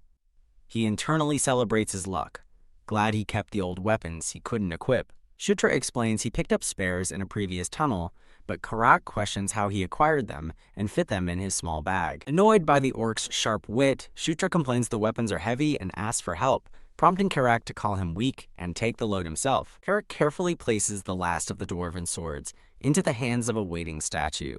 As the final weapon is set, the statues and the central dome begin to glow with a brilliant blue light. The group watches in anticipation as the light intensifies around the dome. Shutra looks on with wide-eyed wonder as the ancient mechanism activates. The dome retracts, its sections pulling back to reveal the treasure within. A glowing anvil rises from the center of the platform as Shutra wonders aloud if this is the legendary artifact. A promotional image features a long-haired warrior in red armor. Felicia stops everyone, explaining there's one final procedure needed to activate the forge, piquing Shutra's curiosity. She issues commands, telling Shutra and Karak to stay put while the others position themselves around the magical disc. Felicia details the plan. They will infuse mana into the disc, starting with her, and moving clockwise, slowly increasing the power. The team takes their assigned positions around the glowing anvil, preparing for the ritual. "We begin now," Felicia declares, focusing her power as crackling energy gathers in her hands. The entire group channels their mana into the anvil, which erupts with arcs of powerful lightning. As the energy surges, Felicia shouts at Shutra to increase his mana output, and he immediately complies. Straining against the immense power, she commands him to hold steady and stay on guard. Shutra and another party member pour their energy into the wildly fluctuating anvil. The ancient anvil glows intensely, crackling under the strain of the immense magical power. Gritting his teeth, Shutra struggles to maintain control of the surging mana coursing through him. With fierce determination, Shutra focuses all his will on the ritual, his face a mask of concentration. Crackle! A massive surge of blue lightning erupts from the ancient anvil. Shutra stares forward, his red eyes reflecting the intense magical light. Suddenly, he finds himself surrounded by towering, bearded dwarves who look down in confusion. A massive, clawed demonic hand slams onto the ground nearby. The dwarves cry out in terror, staring up at an unseen threat. A panicked Shutra looks up, wondering what's happening, then addresses his newfound retainers. Hearing a strange sound from above, he nervously looks upward. Surrounded by the terrified dwarves, Shutra stares into the sky. His eyes widen in shock as he beholds the source of the sound. A colossal winged demon with a serpentine tail descends from a fiery sky. The lava-born beast glares down with menacing, glowing eyes. A vision of Shutra fills the screen as a voice describes a gatekeeper. The demon roars, its voice declaring its role between the demon and human realms. Shutra collapses to the ground, knocked unconscious or thrown into a trance. Gasping, he jolts awake, sweat beading on his face. He realizes with dawning horror that he just saw the legendary earth dragon Enkidu. A man in dark armor approaches the stunned Shutra, asking if he saw it too. Felicia stands, describing the shared vision of a giant black dragon filled with lava. Karik confirms seeing the dragon, leading Shutra to realize they all had the same vision. Felicia agrees, admitting she's unsure what their shared experience signifies. She stares thoughtfully into the distance, pondering the vision's meaning. Turning to the glowing forge, Felicia declares they'll find answers by using it. She reaches out and touches the glowing blue anvil to begin. Her hand bleeds onto the anvil, offering a blood sacrifice to the forge. A violent torrent of dark purple energy erupts from the anvil, engulfing her. Caught in the maelstrom, Felicia struggles against the overwhelming dark power. She grits her teeth, her face contorted in pain from the corrupted energy. Goog! She chokes out as Shutra screams her name in panic. Shutra reaches for his sister, helpless as she's consumed by the dark power. He watches in horror as dark, shadowy tendrils lash out from Felicia. Ah! The forge explodes in a massive pillar of violent purple energy. The blue-haired woman and Karak cry out for their sister and prince. Felicia screams as the overwhelming magical force completely consumes her. A voice echoes through the darkness, speaking the word, conquer. Shutra and Felicia are shown within the maelstrom, facing the dragon's trial for conquest. The voice explains that conquest is the ultimate act of ruling. Karak and Caitlin watch in terror as dark energy swirls around the platform. In the eye of the storm, a lone figure kneels before the anvil. Shutra absorbs the dark power into a newly formed sword. Dark energy corrupts one of his eyes as Felicia whispers his name in disbelief. The scene shifts to an aerial view of the army's encampment at night. A red-skinned orc with a spyglass observes the camp from a cliff above. He sneers, mocking the foolish soldiers for thinking they could hide. A subordinate asks their leader if they should begin the attack immediately. The fierce great chief of the Red Thunder tribe, Yakuzan, prepares to give the order. Yakuzan gives a subtle, determined nod, sealing the camp's fate. Looking down upon his army, he orders them to eliminate the remaining stragglers. You can follow the series across all social media platforms at @NTN News. And remember to use the hashtag for this series at NTN Reports. That's NTNREPORTS. A group of large, pale ogres marches across the desolate landscape. 2 green orc guards spot the approaching force with alarm.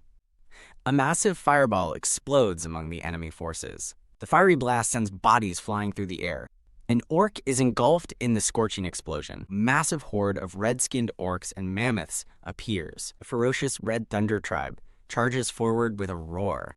A powerful, blonde-haired warrior stands ready to face them. The blonde warrior grits his teeth, realizing they'll be wiped out without Caitlin and Felicia. From a cliff top, The Red Thunder Chief Yakuzan watches the battle. Yakuzan mocks the foolish demons for starting a fight they can't win. He orders his mages to finish off the survivors. Suddenly, a strange purple energy envelops an orc's hand. The red orc mage panics, unable to move his hands. A giant swamp mammoth glows with the same mysterious purple power. The mammoth's eye burns with a commanding purple light.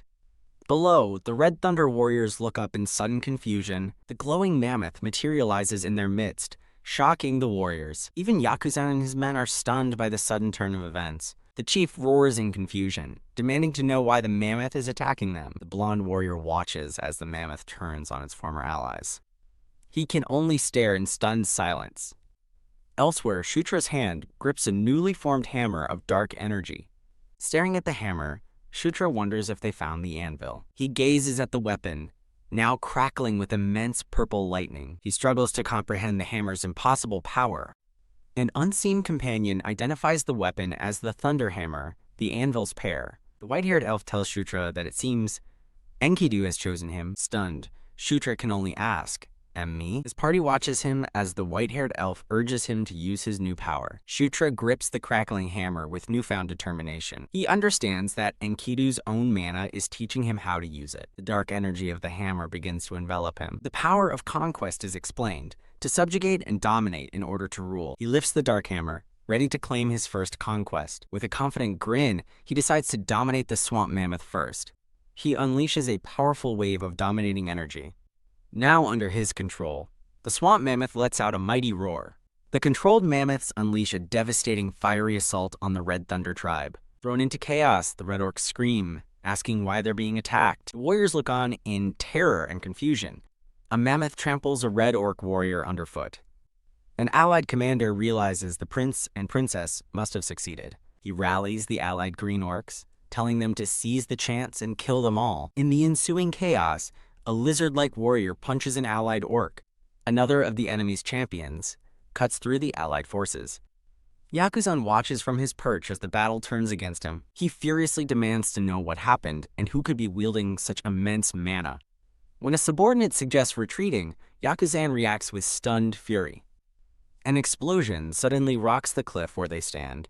The blonde warrior makes a dramatic landing before the enemy chiefs. Staring down the orc leader, he declares that this is his end. The red orc chief offers a quick death for surrender, but his foe calls him a bastard. "I'll tear you apart." Yakuzan roars, lunging at the blonde warrior. The blonde warrior's eyes glow with intense blue power, ready for battle. With a flash of blue energy, he unleashes a devastating counterattack. Yakuzan and his subordinate are sent flying by the powerful blast. As the red orcs flee, they scream in terror that their great chieftain, Yakuzan, is dead. The blonde warrior declares it's time to clean up the remaining small fry. Turning to his party, he remarks they would have been in trouble without Shutra and Felicia. He looks up suddenly, sensing something approaching from above. The scene flashes to a memory of a massive, fiery explosion on the battlefield. Elsewhere, Carrick watches the same scene on a magical projection, asking if it's the mammoth's view. Felicia confirms the anvil controls the guardians. Staring grimly, Felicia begins to say that the Red Thunder tribe is finished. Whoosh! She suddenly collapses into Caitlin's arms from exhaustion. Caitlin and another cry out her name in alarm, but Felicia weakly insists she just needs rest. As the party helps the exhausted Felicia, their plans are suddenly interrupted.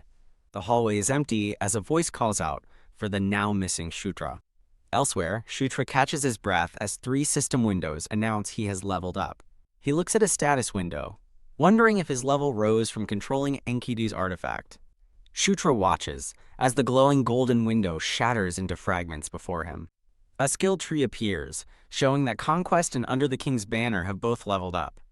He smiles, realizing his main skill getting stronger is a definite advantage. He inspects the new King's Knight skill, guessing it's a summon, and calls out, "Stratus." Suddenly a blue-haired woman appears in the forest before him as he calls out, "Sister Caitlin?" He scratches his head sheepishly, realizing he left without telling anyone. Wham! He starts to apologize before getting smacked on the head. Caitlin grabs his face, scolding him for disappearing, and he meekly apologizes. As they walk, Caitlin tells him they'll have to camp for the night, confusing Shutra. She explains that although they plan to leave, a problem has come up. Shutra looks up with concern, asking what the problem is. The scene shifts to show Felicia, pale and exhausted, asleep in a makeshift bed. Caitlin explains that Felicia pushed herself too hard after being captured by the Red Lightning tribe. She tells Shutra that Felicia collapsed, and she doesn't know when she'll regain consciousness.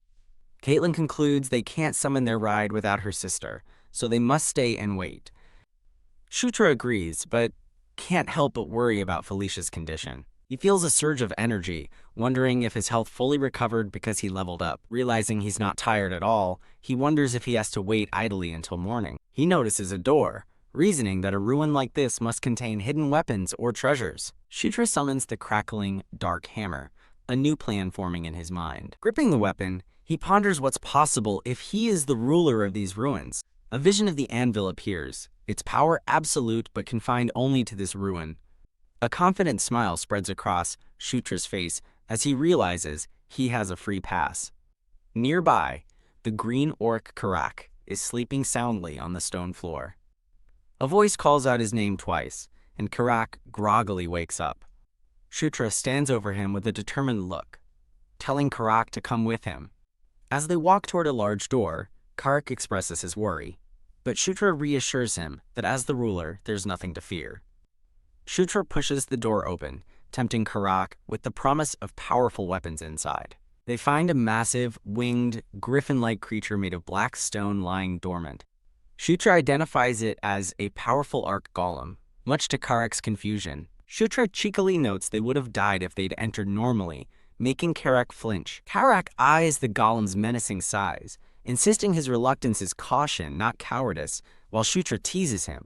Inside the ruins, Karak excitedly calls out to Shutra that he's found a massive treasure vault. Karak proudly displays a gleaming golden chest plate, which Shutra agrees looks quite good. Shutra's eye glows as he senses a subtle magic power, identifying the item as magic armor. When Shutra offers him the armor, a stunned Karak asks if he can really have it. Shutra explains it's too big for him anyway, and Karak, now wearing the armor, gratefully thanks the prince. Examining a golden coin, Shutra decides to start storing the most useful items in his inventory. He tells Karak to feel free to take anything else that seems valuable. Shutra's search comes to a halt as a large wooden chest catches his eye. He kneels beside the chest, wondering what could be inside. As he touches the chest, a strange energy jolts him backward. A section of the wall slides open, revealing a hidden passage that Shutra suspects is a secret space. His eyes sparkle with excitement as he gets the feeling something special is waiting for him. After running through the dark corridor, he emerges into a wide, open chamber. In the center of the room, a mysterious, glowing purple artifact floats above a stone pedestal. He recognizes the powerful mana emanating from the dark, imposing gauntlet. Though it's his first time seeing it, the name Enkidu automatically comes to mind, identifying it as Enkidu's gauntlet. The massive, glowing purple gauntlet is identified by the name Earthshaker.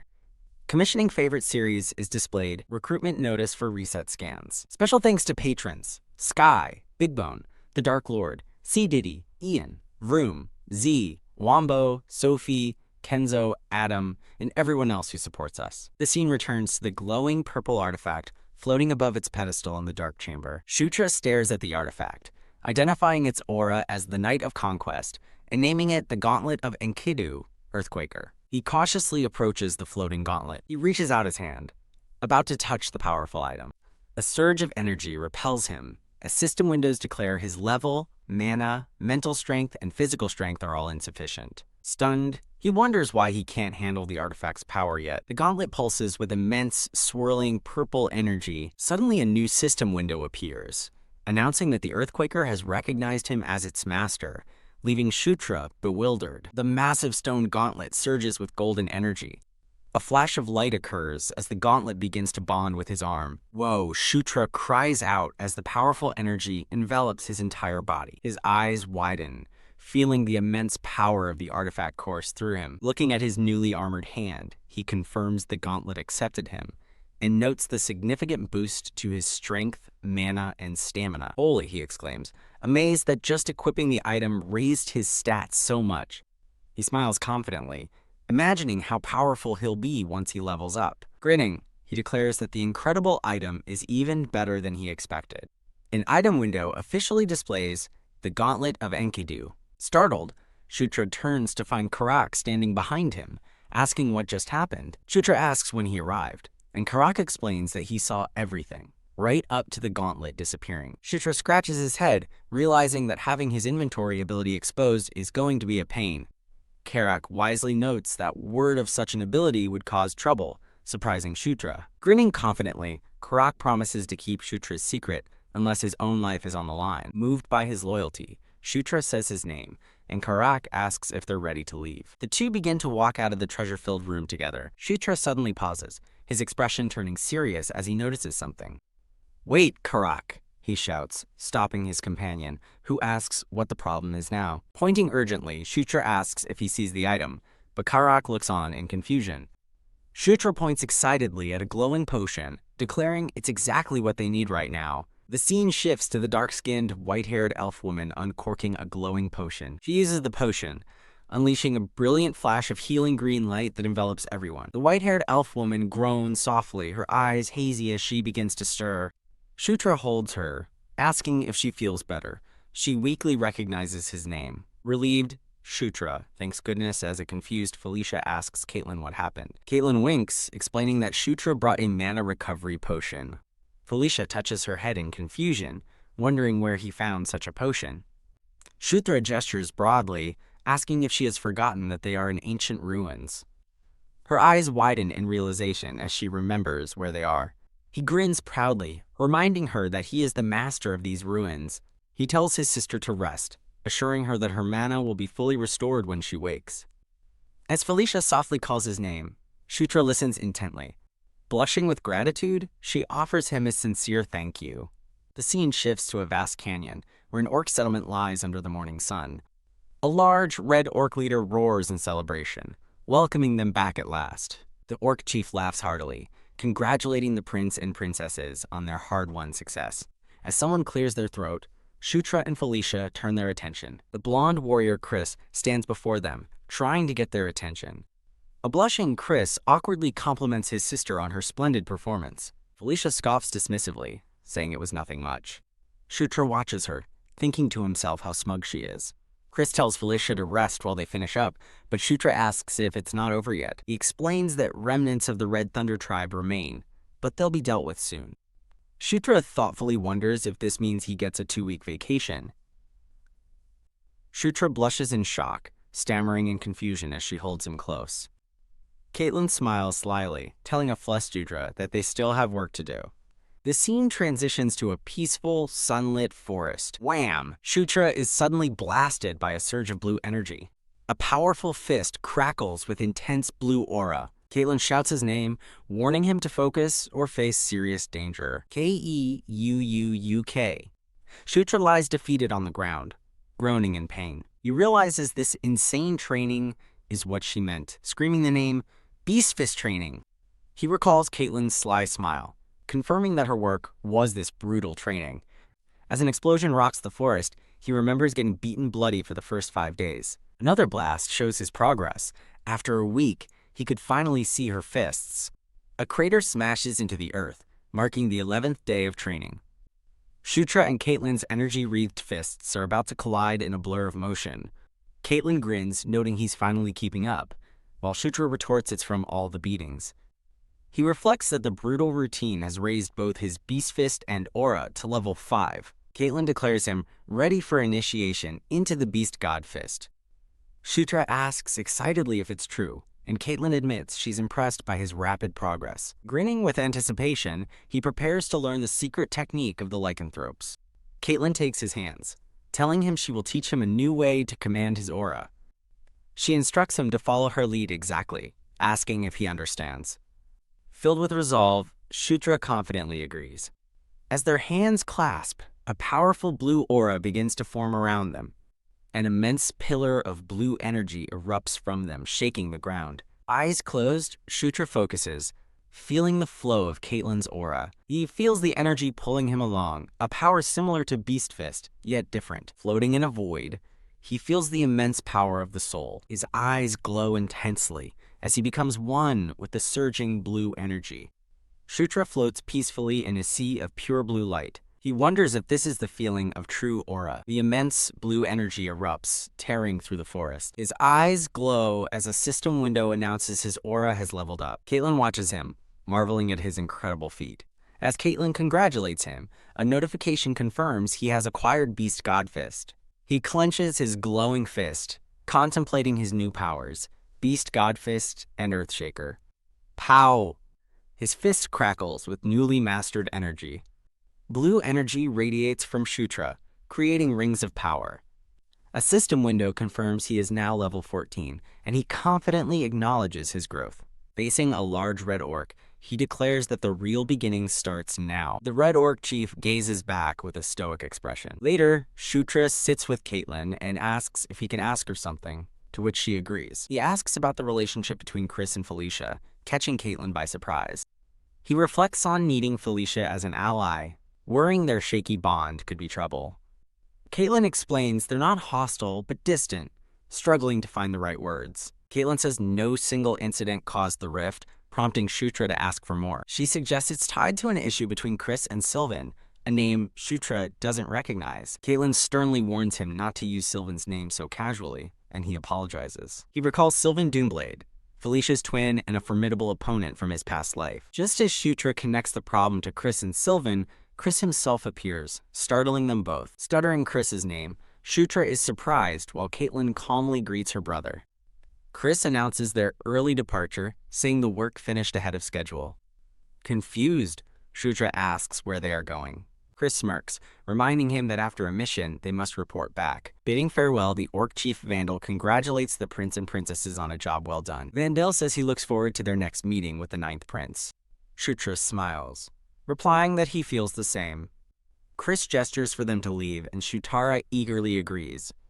With determination, Chris announces their destination, the Demon King's castle. The scene shifts to the ominous Demon King's castle, under a blood-red sky. Inside, a solitary figure sits enthroned in a vast, shadowed hall. The figure on the throne is revealed to be the Demon King, cloaked in shadow and armor. The group travels through the forest at night, their path to the castle straightforward. Their plan is to use a long-distance transfer gate, then teleport to the castle.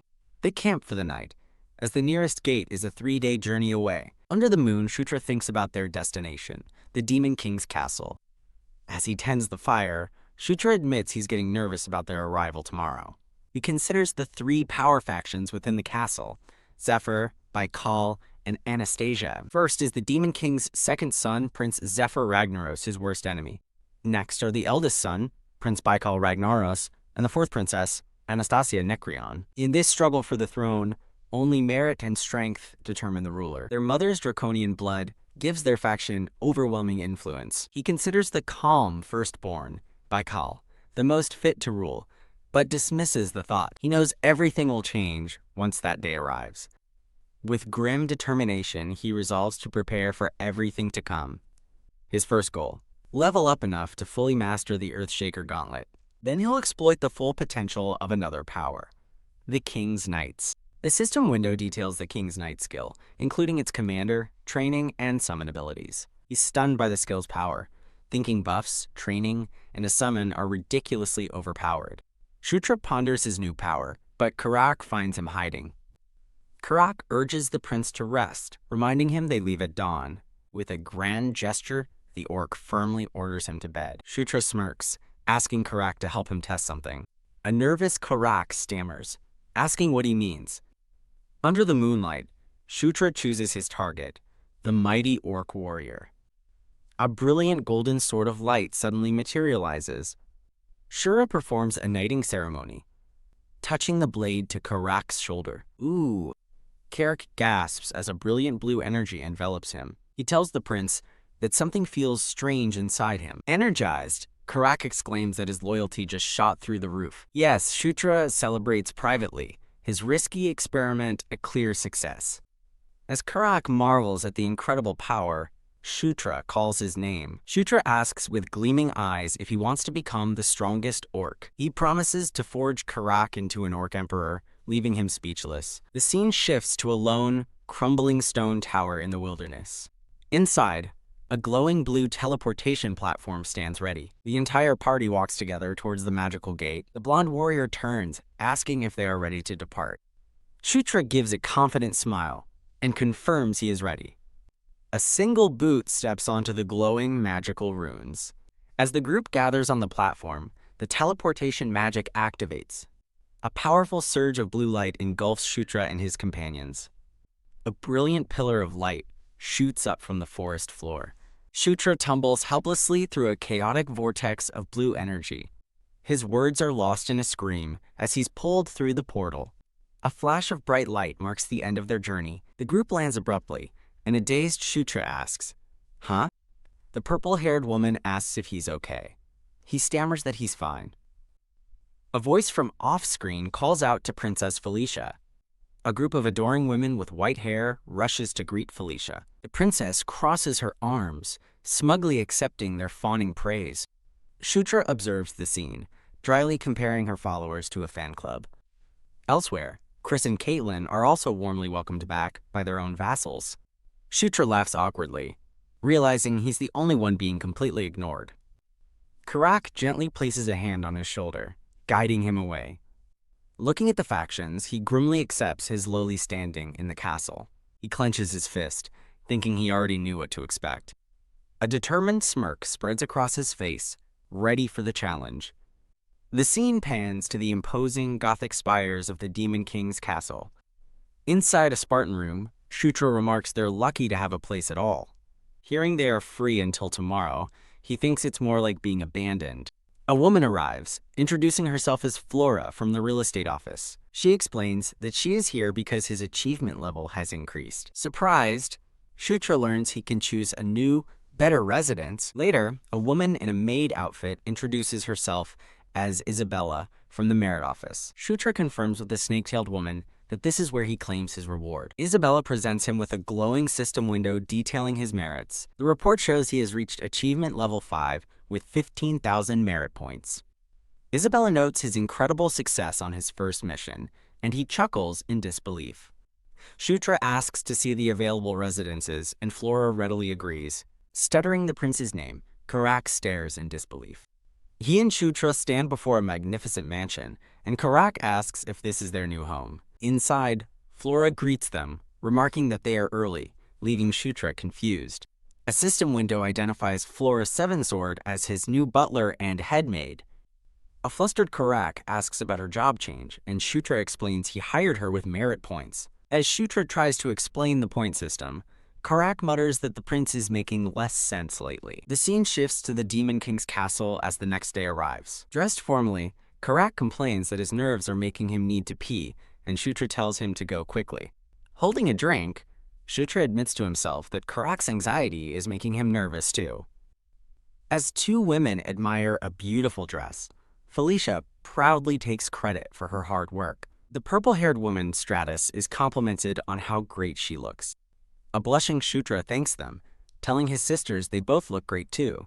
Stratus beams at the compliment, while a flustered Felicia accepts it. Chris approaches, noting that this is Stratus's first audience ceremony. Shutra greets his older brother, Chris. Chris encourages him, declaring him the star of the day who must impress the demon castle. Shutra grins, confidently agreeing. The diverse, monstrous denizens of the demon realm fill the great hall. Shutra leads his siblings forward through the crowd. The vast throne room stretches before them, lined with onlookers. Chris kneels before the throne, announcing himself as the seventh prince, Chris Moonlight. He formally greets the great ruler of the demon realm, seated on the throne. The imposing ruler is identified as Demon Lord Mitra. Demon Lord Mitra begins to report the achievements of the princes and princesses. Shutra watches his father, feeling a sense of dread. He flinches, realizing he'd forgotten the sheer terror his father inspires. He recalls that the Demon Lord is the being he should fear most in the entire castle.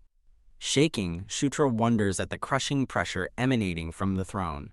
He feels as if his body will crumble just from being in his father's presence. A voice echoes in his mind, telling him to conquer. A brilliant light forms in a vision of outstretched hands. As the Demon Lord's eyes glow red, the voice reminds Shutra that he too is a king. Shutra feels the weight of his father's gaze. Gritting his teeth, he resolves to conquer his fear and withstand the intimidation. A brilliant golden light erupts around him. Shutra's light pushes back against the demon lord's dark aura. With eyes glowing gold, Shutra stares back defiantly at his father. The demon lord looks down from his throne and speaks Shutra's new name, Stratus. Chris, Stratus, and Felicia gasp in utter shock at the demon lord's words. The overwhelming pressure forces Shutra down to one knee. The demon lord tells him he looks forward to his future achievements. Promote your channel with a video spotlight, or add a section to customize your layout and content. To feature a video across your channel, go to the Layout tab in Channel Customization. There you will see Video Spotlight. You can add a channel trailer for people who haven't subscribed, and a featured video for returning subscribers. If you have videos you want to feature as part of a layout, you can add up to 12 sections. Simply click Add Section and choose from a variety of options, including popular uploads, live now, and single playlist. The court murmurs in confusion, noting the king has never called a prince by name before. His siblings wonder why the king would acknowledge the forgotten ninth prince. Shutra understands they were ordinary words, yet unprecedented from the demon lord. With renewed determination, he vows to live up to his father's expectations. The next day, back at his new residence, a voice urges the prince to get up. A groggy Shutra is woken by Karak, who bursts in with a letter from the merit office.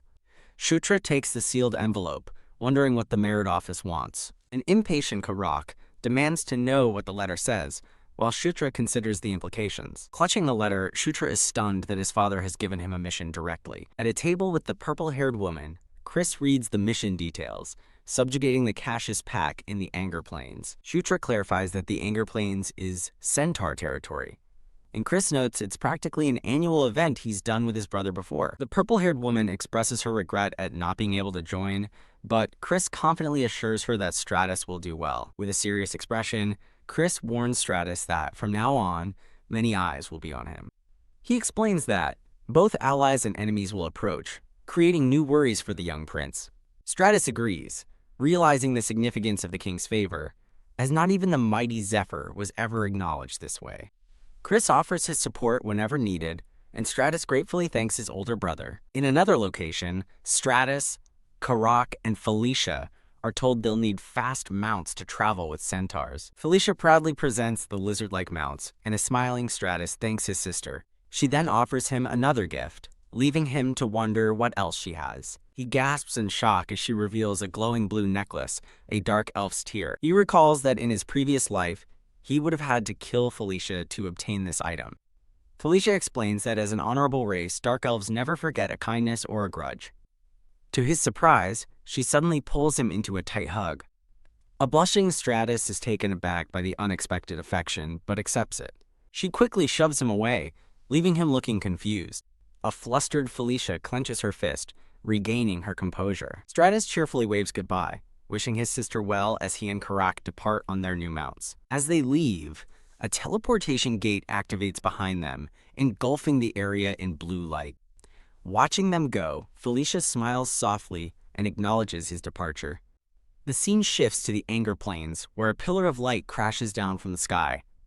Inside a bubble of teleportation energy, Stratus and Karak finalize their journey. Karasak asks if they've arrived, and a confident Stratus confirms they have. A different orc with a top knot formally greets the ninth prince, Your Highness.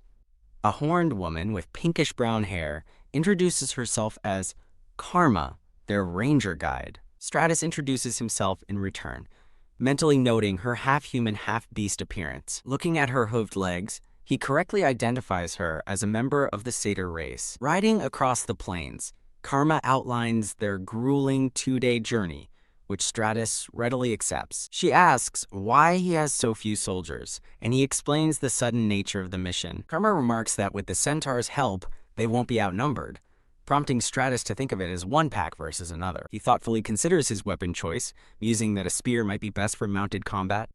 A sudden rumbling sound echoes across the plains, catching Stratus's attention. He asks Karma about the noise, and she quickly moves to investigate. A blur of motion whips past as something speeds through the canyon. Karma races across the desert landscape to get a better view. She looks down in shock, spotting a fleeing herd and wondering how the Cassius Pack arrived so soon. A pack of monstrous, shadowy wolves with glowing eyes charges relentlessly forward. A white-haired centaur gallops away in terror. A massive wolf screeches, lunging at the terrified centaur. The centaur screams, certain his end has come. Suddenly, one of the lizard mounts slams into the attacking wolf with incredible force. Boom, the impact sends the wolf flying, saving the centaur. The stunned centaur looks up to see Stratus on his mount, having just intervened. As the rest of the wolf pack turns toward him, Stratus wryly notes their early arrival. Unfazed, he activates his glowing gauntlet, dismissing the threat. With a confident smirk, Stratus grips the reins, his powered-up gauntlet ready for a fight. His mount digs its sharp claws into the earth, bracing for the coming battle. Stratus defiantly challenges the wolves while the rescued centaur stares in awe, asking if he is the prince. A massive, clawed paw slams into the dusty ground. Grah! The pack of monstrous wolves roars in fury. A shadowy wolf with glowing red eyes lunges directly at Stratus. Stratus smirks confidently, identifying the attacker as the boss. As they rush to catch up, Karma asks if he is alright while Karak yells that it's dangerous to go in alone. "I'm fine," Stratus shouts back, telling them to just watch. He plants his foot firmly on his mount's back, launching himself into the air. As his mount charges past, he resolves to test out his new skill. Flying through the air, he recalls all the time he spent practicing the Beast God Fist art. His gauntlet glows with golden energy as he confronts the beast head-on. Roar! The wolf opens its massive jaws for a deadly bite. Stratus unleashes his power, activating his technique, Fist of Explosion. He throws a punch radiating with immense fiery power. Karak and Karma stare in utter disbelief at the display. With a single explosive strike, Stratus obliterates the wolf's head and lands among the pack. The surrounding wolves stop in their tracks, utterly stunned. As a wolf whimpers beside its fallen leader, Stratus wonders what just happened. He stares at his still glowing gauntlet, shocked by its destructive power. Grinning with excitement, he declares its strength is nearly on par with Caitlyn's. Karak, Karma, and the rescued centaur praise his amazing power and thank him for saving them. The white-haired centaur introduces himself as Swift Wind, a scout sent to guide them to the settlement on the Angle Plains. As they depart, a strange purple energy emanates from the dead wolf's corpse. Swift Wind announces their arrival as the group overlooks a vast centaur encampment. A diagram illustrates the relationship between the 4 centaur tribes: Fierce Wind, Heavy Rain, Rough Night, and Raging Flame. The Raging Flame tribe is described as the most powerful, with its chieftain leading all the tribes. A red-bearded centaur then welcomes the group. A muscular, red-bearded centaur chieftain stands imposingly before them. Stratus internally recognizes the chieftain's name, Savage Eyes, a character from the game Night Saga. He remembers that in the game, Savage Eyes was always an enemy, never an ally. Karak whispers that the chieftain's glare is deadly, but Stratus ignores him and introduces himself as the 9th Prince. His eyes glowing with intensity, Stratus requests an assessment of the current situation. The scene shifts to the inside of the chieftain's large tent. Savage Eyes looks over a map, stating frankly that the situation isn't good. Pointing to the map, he explains that the Cassius herd has migrated south much earlier than expected. He adds that scouts are observing, postulating that some of the herd may have just lost their way, while Stratus recalls that Savage Eyes was an unrecruitable NPC. Savage Eyes proclaims that in 3 days, the warriors of all 4 tribes will unite to crush the beasts. Stratus agrees to wait, thinking to himself that perhaps things will be different this time. The chieftain gets his attention, addressing him as 9th Prince. Savage Eyes looks at him intently, asking if he truly smashed at Cassius's skull with 1 punch. With a confident smirk, Stratus confirms that the rumor is true. He offers to show the chieftain his power later, determined to make him an ally just like Caitlyn and Chris. Savage Eyes observes the young prince with a curious, calculating gaze. That evening, the centaurs in the village murmur as Stratus walks by. The crowd buzzes, pointing out the 9th Prince, who crushed a wolf's skull with a single blow. Karak comments on Stratus's newfound popularity, and the prince smugly agrees. He chuckles to himself, then immediately thinks that he probably shouldn't have said that aloud. Later that night, Stratus sleeps peacefully in a small bed. He mumbles in his sleep as a strange green light begins to envelop him. His eyes snap open, awakening to the intense green glow. Startled, he sits up and sees his gauntlet glowing, wondering if he felt an earthquake. He stares in shock at the empowered gauntlet, wondering when it got on his arm. A green-haired spirit with antlers addresses the ninth prince, Shutra Ignas. Floating above his bed, she tells the astonished prince she needs his help. Startled, Stratus asks the mysterious being who she is. The ethereal woman is adorned with leaves and vines. The Green Wind, a spirit surrounded by light, introduces herself as Green Wind. Stratus stares in shock, recognizing the powerful name. He recalls that Green Wind is a nature spirit worshipped by centaurs and satyrs. Stratus knows it is her power that keeps the Anger Plains lush and green. Suddenly, he and Green Wind are swept away into a verdant, dreamlike realm. Looking toward a large temple, Green Wind explains that this place is her home. She reveals it is also where a fragment of the observer ankle resides. Stratus repeats her words, a sudden, dreadful realization dawning on him. He panics, remembering that Observer Ankle is one of the 6 elder dragons. Staring at his gauntlet, he finds it too coincidental to encounter 2 elder dragons' powers so close together. Green Wind urgently warns Stratus that monsters are approaching her home. She explains the wolves intend to destroy her home and devour her soul. She insists only he can protect the plains, but Stratus doubts his low level. Green Wind reminds him that he already wields the power of Enkidu. She reassures him not to worry, her hand glowing with gentle power. She promises that Ankle's fragment will make him even stronger. The vision ends, and Stratus awakens abruptly in his room. He clutches his chest as a glowing green sigil materializes on him. A glowing green crystal appears in his hand, a gift of strength from the spirit. Later, Stratus informs Savage Eyes that Lord Greenwind is in danger, and a temple to the northeast is the Cassius Pack's target. Savage Eyes declares they must march immediately, but Stratus worries if his word alone is enough. Stratus presents the glowing crystal from Greenwind as proof. Convinced, Savage Eyes stares intently and asks for his orders. The scene shifts to a vast, sunlit forest. An army of centaurs begins its march. The centaur warriors, armed with bows and spears, mobilize for battle. Stratus rides his lizard-like mount alongside the powerful centaur forces. Using a map that pinpoints their destination, Stratus announces he can see the temple. He gazes upon Greenwind's temple, now glowing with a protective aura. A centaur alerts the chieftain as Stratus silently thanks his minimap for guiding them. The Cassius Pack has already surrounded the temple, leaving Savage Eyes to wonder how they found it. Stratus suspects there's a larger conspiracy at play that he is unaware of. Savage Eyes notes the wolves' large numbers and asks the prince for a plan. Stratus decides there must be a source of power inside the temple, just as Greenwind told him. Stratus declares he's heading to the temple and orders the chieftain to hold the line, which he accepts. He calls for Karak and Karma to accompany him, and they readily agree. Savage Eyes raises his sword, ordering his warriors to defend the temple at all costs. With a fierce roar, the chieftain rallies his troops to prepare for battle. Charge, the centaur army rushes forward to meet the enemy. A volley of arrows rains down upon the charging wolf pack. Ooh! The centaur warriors scream their battle cry. A white-haired centaur warrior cuts down 2 shadowy wolves in a single slash. Stratus, Karak, and Karma race past the unfolding battle toward the temple. Karak confirms their mission is to reach the temple, and Stratus agrees. As wolves close in, Karak vows they will clear a path for the prince. Karaha! Karak shouts, swinging his massive axe into the fray. He carves a path through the wolf pack, clearing the way. Karma skillfully fends off 2 wolves with her glowing daggers. Stratus grins, pleased that his team is performing so well. As they near the temple, he notes that they're almost there.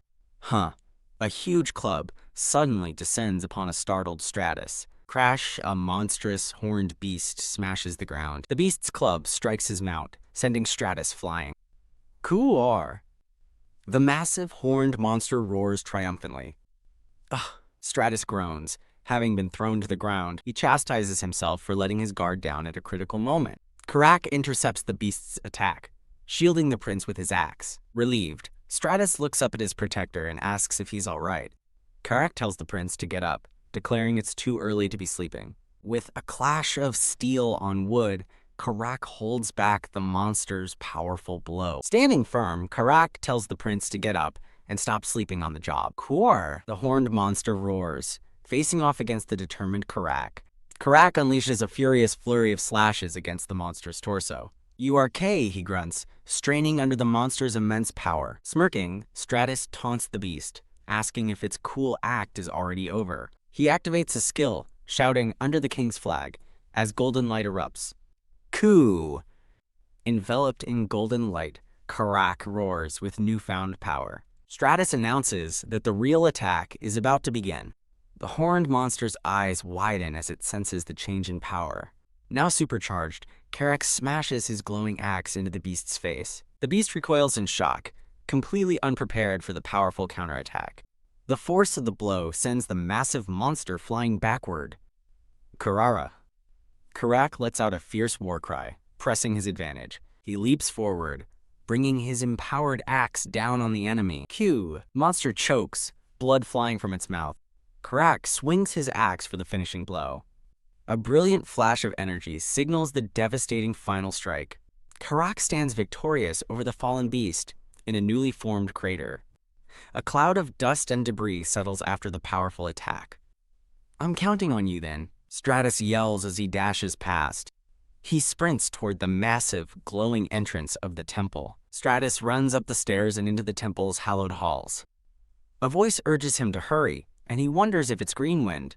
The armament of Enkidu will guide him as his gauntlet glows. He realizes the energy from his gauntlet is pointing deeper into the temple.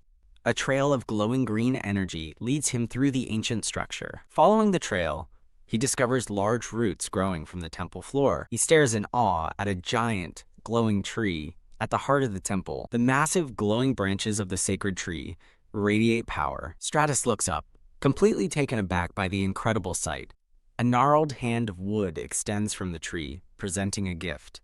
"This is," he murmurs, staring at the strange offering. He realizes the tree is presenting him with a legendary dragon heart. Stratus realizes the heart is the fragment of Ankle, the source of a dragon's magic. Greenwind's spirit appears, explaining Ankle's magic has long protected these plains. Greenwind explains the temple's magic originates from Ankle's fragment and is the key to peace. She begs Stratus to awaken the ancient magic, leaving him to question her request. Outside, a red-bearded centaur warrior roars for his troops to hold the line and defend the temple. Karak furiously swings his axe, locked in combat with a horned beast. Karma desperately fights off two shadowy wolves with her glowing blue dagger. Inside, Greenwind turns to Stratus, placing her trust in the Ninth Prince. She asks him to use her magic to protect the plains as he gazes at the glowing offering. Stratus places his hand upon the glowing dragon heart. A powerful surge of green energy erupts from the artifact. Suddenly transported, a confused Stratus looks around. He stands in a starry void before a colossal, six-eyed, antlered dragon. In absolute awe, he recognizes the legendary observer Ankle. The ancient dragon's three glowing eyes stare down at him. A powerful voice commands him to take its power as Stratus looks on, resolute. Outside, a brilliant golden light bursts from the peak of the temple. Boom! A massive pillar of light shoots into the night sky, shocking the warriors below. The battlefield is bathed in light, and Karak looks up from the fight in astonishment. Karak stares toward the light, calling out the prince's name in disbelief. Whipping tendrils of green energy suddenly erupt from the ground, ensnaring the centaur warriors.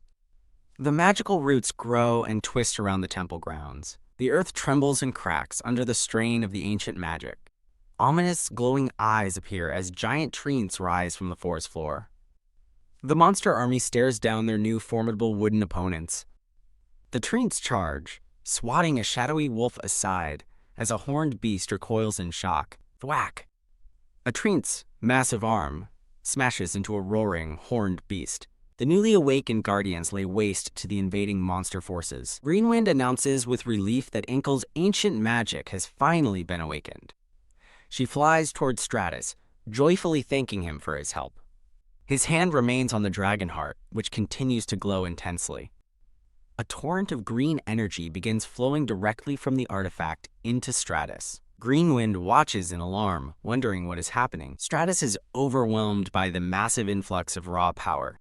A promotional page provides links and information for the series. The torrent of green energy continues to surge into Stratus's body. Greenwind asks in horror why he is trying to absorb Ankle's power directly. Stratus grits his teeth in pain, his eyes glowing white as the energy strains his body. Greenwind frantically tells him to stop, warning that his body cannot withstand the power. His eyes flash gold as a notification announces that his level has increased. A small cut on his cheek instantly heals with a flash of light. The golden glow continues to mend his wounds as he absorbs the power. Greenwind stares in shock, realizing that his wounds are healing on their own. Notifications pop up one after another as Stratus rapidly gains levels.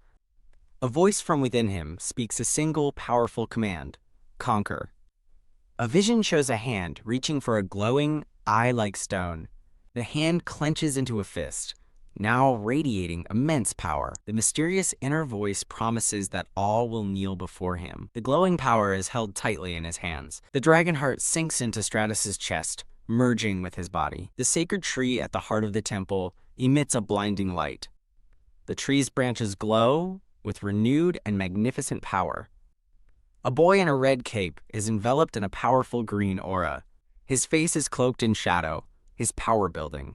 A divine voice names him the Knight of Conquest. He receives notifications for new skills, dragon blood, and poison immunity. His status screen updates, revealing his new subclass Dragonborn. A Dragonborn is defined as one who has awakened the dragon gene. It's explained that a recessive inheritance allowed the awakening of this power. A spirit appears, confirming he now has the body and spirit of a dragon. She explains this power was sealed for a millennium, unused by anyone. As the successor, she asks him to grant her one wish. The spirit implores him to protect the Engel Plains and her children. Shutra accepts her plea with a confident smile. Elsewhere, treants battle ferociously against monstrous beasts. A treant lets out a mighty roar. A giant treant clashes with a massive, horned creature. The horned beasts fight back with savage fury. Watching from above, Shutra identifies the enemy commander. He leaps into the battle, calling out to a surprised Karak. The chaotic battle between beasts and treants rages on. Gwar, the horned beast leader, lets out a deafening roar. Shutra lands a swift, powerful punch on the beast's torso. Dodging the counterattack, he notes the beast's surprising agility. He ducks under a massive swipe from the beast leader. Smirking, he challenges the beast to block his next attack. He unleashes his fist of explosion against the beast's own punch. His gauntlet withstands the blow, but he's shocked by the force. Thrown backward, he curses the monster's incredibly thick hide. The beast leader brings its fist down for a crushing blow. Shutra evades, realizing his attack was ineffective. Enveloped in a purple aura, he decides to unveil a new power. He activates his exclusive Dragonborn skill, Dragon Blood. His gauntlet, the Earthquaker, surges with purple lightning, releasing its true power. He resolves to stake everything on a single, supercharged strike. Grah! The beast leader charges forward as Shutra prepares his attack. After unleashing his power, he tells Karak to get ready. He commands Karak to summon the King's Knights. A summoned orc warrior intercepts the beast leader with a staggering punch. Garg! The beast leader roars in frustration. Shudra warns the beast to look forward to what's coming next. The beast leader's red eyes burn with rage. Grinning fiercely, Shutra promises this attack will be different. He prepares to unleash the Earthquaker's secret art. He launches himself forward in a blinding explosion of golden energy. Again, he tells the beast to prepare for his ultimate attack. Onlookers watch in awe as Shutra strikes the beast with immense power. A muscular, red-haired elf watches the display intently. Karak looks on with a proud and confident smile. The beast leader's body cracks and shatters from the devastating blow. With his gauntlet glowing, a system window announces his level up. He is notified that he has successfully defeated the boss, Drake Ogre Mustafa. As the monster dissolves, a notification grants Stratus the title Drake Ogre Slayer. He breathes a sigh of relief, realizing the recent level up saved him from collapsing. He reflects that his gauntlet, Earthquaker, holds an even greater power he has yet to unlock. The weapon's true potential remains a mystery to him. Karak reports that the enemy is fleeing now that their leader has fallen. Ha'e Centaur warrior cuts down the last of the retreating wolves. Savage Eyes orders his warriors to chase down every last enemy to prevent a future attack. Roaring, the Centaur army pursues the fleeing wolves, showing no mercy. The sounds of the final slaughter echo across the plains. Later that night, the victorious centaurs gather before the temple, surrounded by the spoils of war. They celebrate their victory with cheers and drink by the roaring campfires. Karak and Karma laugh together, raising their mugs in a toast. Laughter echoes from the celebration grounds into the peaceful night. Inside the temple, Greenwind appears before Stratus, asking why he isn't celebrating. Stratus explains he has questions for her, and she agrees to answer them. He first asks her to release him from her control, leaving her confused. Greenwind explains that by absorbing Ankle's mana, he has inadvertently bound her to him. The nature spirit stands calmly before him, surrounded by a gentle, leafy aura. An awkward silence hangs between the newly bound master and spirit. Stratus breaks into a cold sweat, realizing he has no idea how to undo the bond. Greenwind stares in utter disbelief at his cluelessness. She flies toward him in frustration, questioning his confident act, while he admits he was never taught how. He tries to calm the frantic spirit, suggesting they assess her condition first. Greenwind passionately declares her unwavering loyalty, stating, "I am yours." He clarifies his question, and she confirms her abilities and condition are unchanged. She warns that as the symbol of life magic, her disappearance would cause the plains to wither. Pondering this, Stratus comes up with a potential solution. He suggests she simply remain in the plains, which shocks her. As he explains that she doesn't need to follow him, she asks what he's implying. With a dark expression, she asks if he is abandoning her, startling Stratus. He quickly clarifies, asking if she wants to accompany him, and she furiously agrees it's her duty as his spirit. He accepts, privately marveling that he accidentally formed a spirit contract. Stratus confirms her role as the embodiment of the plane's magic, which she affirms. He then asks if she can create a replacement for herself. She says it's possible but will take time, and he happily agrees to the plan. Greenwind cautions that she'll be weakened, having to leave most of her power behind. He dismisses her concerns, delighted at the prospect of contracting a high-ranking spirit. Moved, Greenwind calls him Master, and he decides it's finally time for his questions. He asks his first critical question, how and when the Elder Dragon Ankle died. Greenwind's eyes widen in surprise at his query. She explains that as a mere fragment of Ankle's power, she possesses few of the dragon's memories. However, she reveals one crucial fact. 1,000 years ago, Ankle was murdered. Stratus is stunned as Greenwind adds that the killer was not another Elder Dragon. He reels from the revelation, wondering who could possibly kill a godlike being. Changing the subject, Greenwind asks him to speak more casually with her. Stratus asks if, as Ankle's successor, he can now absorb the power of another Elder Dragon. She considers this, admitting that for him, it might actually be possible. She explains that since he already wields two opposing dragon powers, he might be able to balance others as well. Convinced he has plot armor, Stratus smirks and prepares his final question.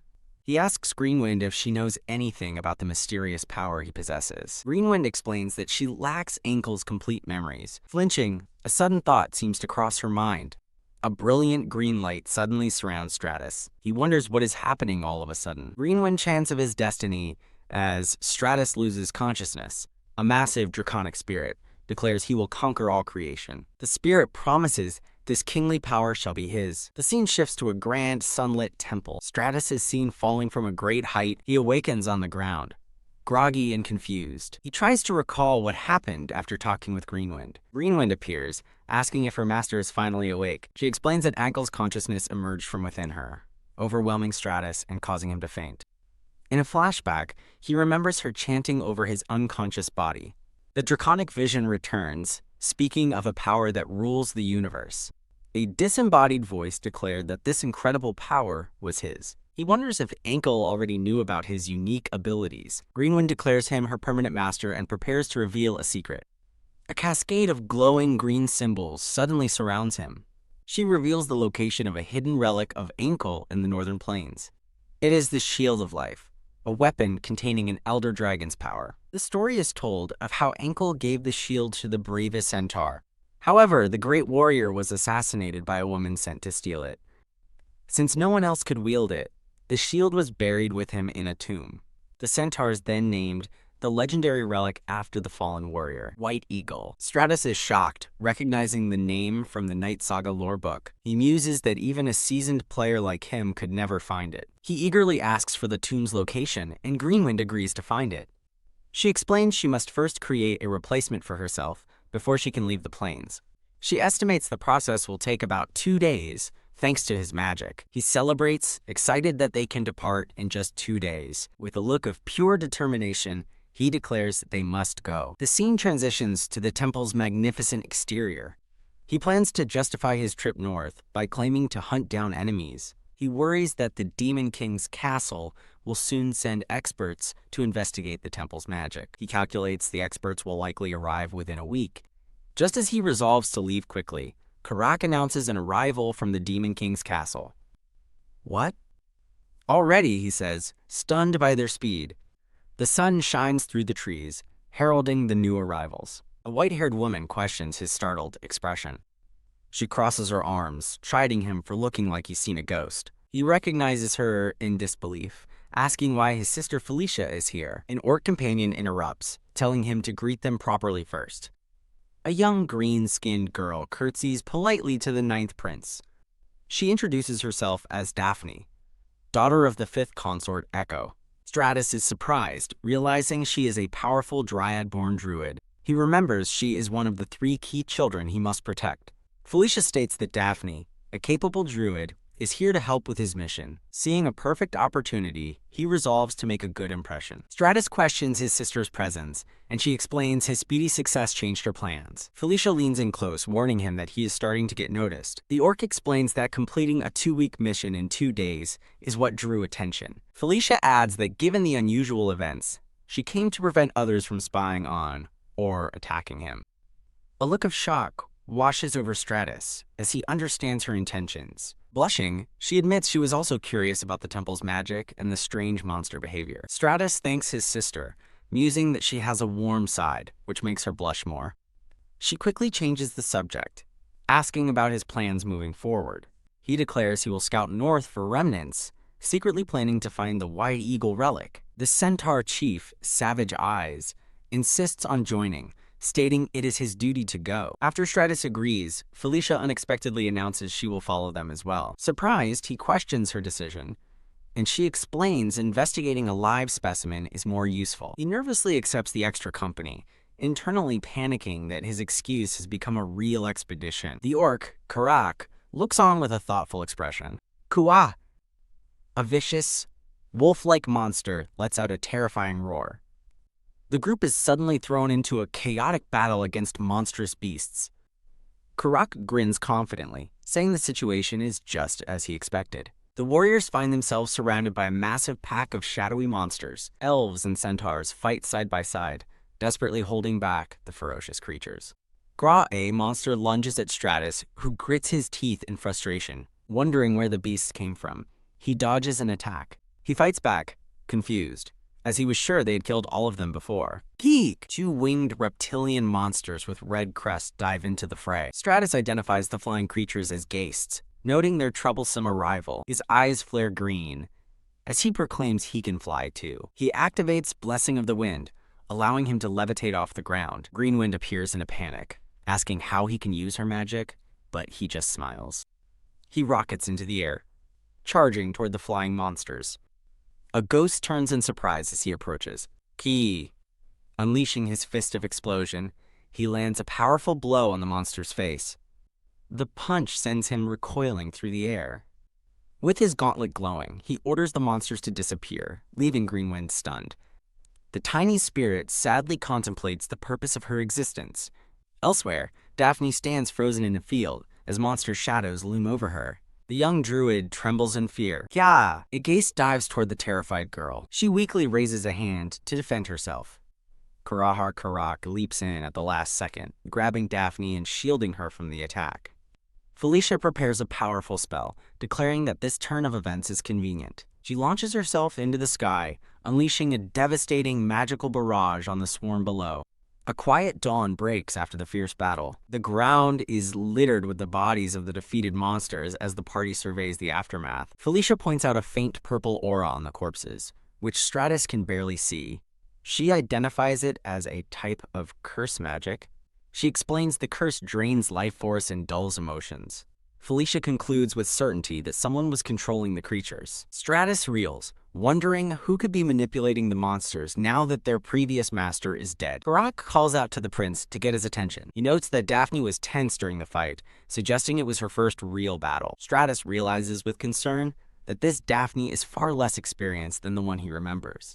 Daphne trembles, feeling the spirit's fear and a growing ominous power from the north. Greenwind confirms a sinister energy, leading Stratus to suspect a source for the purple aura. Felicia suggests they investigate the northernmost point, and Stratus proposes the observation tower. Realizing his simple quest has grown complicated, Stratus reluctantly agrees to the plan. As the sun sets, he gives the order to head for the tower. They arrive at a tall stone tower under a starry night sky. The group gathers on a balcony, with Stratus looking out into the darkness. In the distance, they spot a massive, swirling purple mass of hundreds of creatures. Felicia identifies the gathering as the work of a high-ranking undead, at least a lich. Thud. Daphne suddenly collapses to the ground, and Stratus calls her name in alarm. Karak rushes to her side, asking if she is okay. She weakly insists she's fine. Felicia explains that, as a half-spirit, the ominous energy affects Daphne directly and deeply. Concluding their forces are insufficient, Felicia advises that they should retreat for now. Her eyes widen in sudden alarm. Felicia warns that someone is approaching as Stratus looks on in confusion. A glowing tactical map appears before Stratus as he wonders who is coming. He notices a cluster of blue dots on the map amidst the red enemy markers. Carrick urgently directs the prince's attention to something in the sky. A meteor shower descends from the heavens, aimed directly at their tower. Stratus looks up in horror, gritting his teeth in frustration. "It's a trap," he screams, ordering everyone to evacuate the tower immediately. Boom, the tower is bombarded by fiery explosions. Karak and the others are thrown about by the violent blasts. The tower crumbles, revealing the swarms of undead waiting below. Explosions continue to tear the ancient structure apart. The tower is engulfed in flames and debris. Felicia unleashes her magical power with a look of fierce determination. She casts wind control, levitating the entire party to safety amidst the falling rubble. The debris crashes harmlessly to the ground below. Safely on the ground, Felicia checks on Stratus, who confirms he is unhurt. Savage Eyes thanks the sixth princess for saving them, but she warns it's not over. A vast army of undead surrounds them, and Felicia knows they must escape quickly. Stratus notes they are already surrounded, so Felicia asks him to buy her time.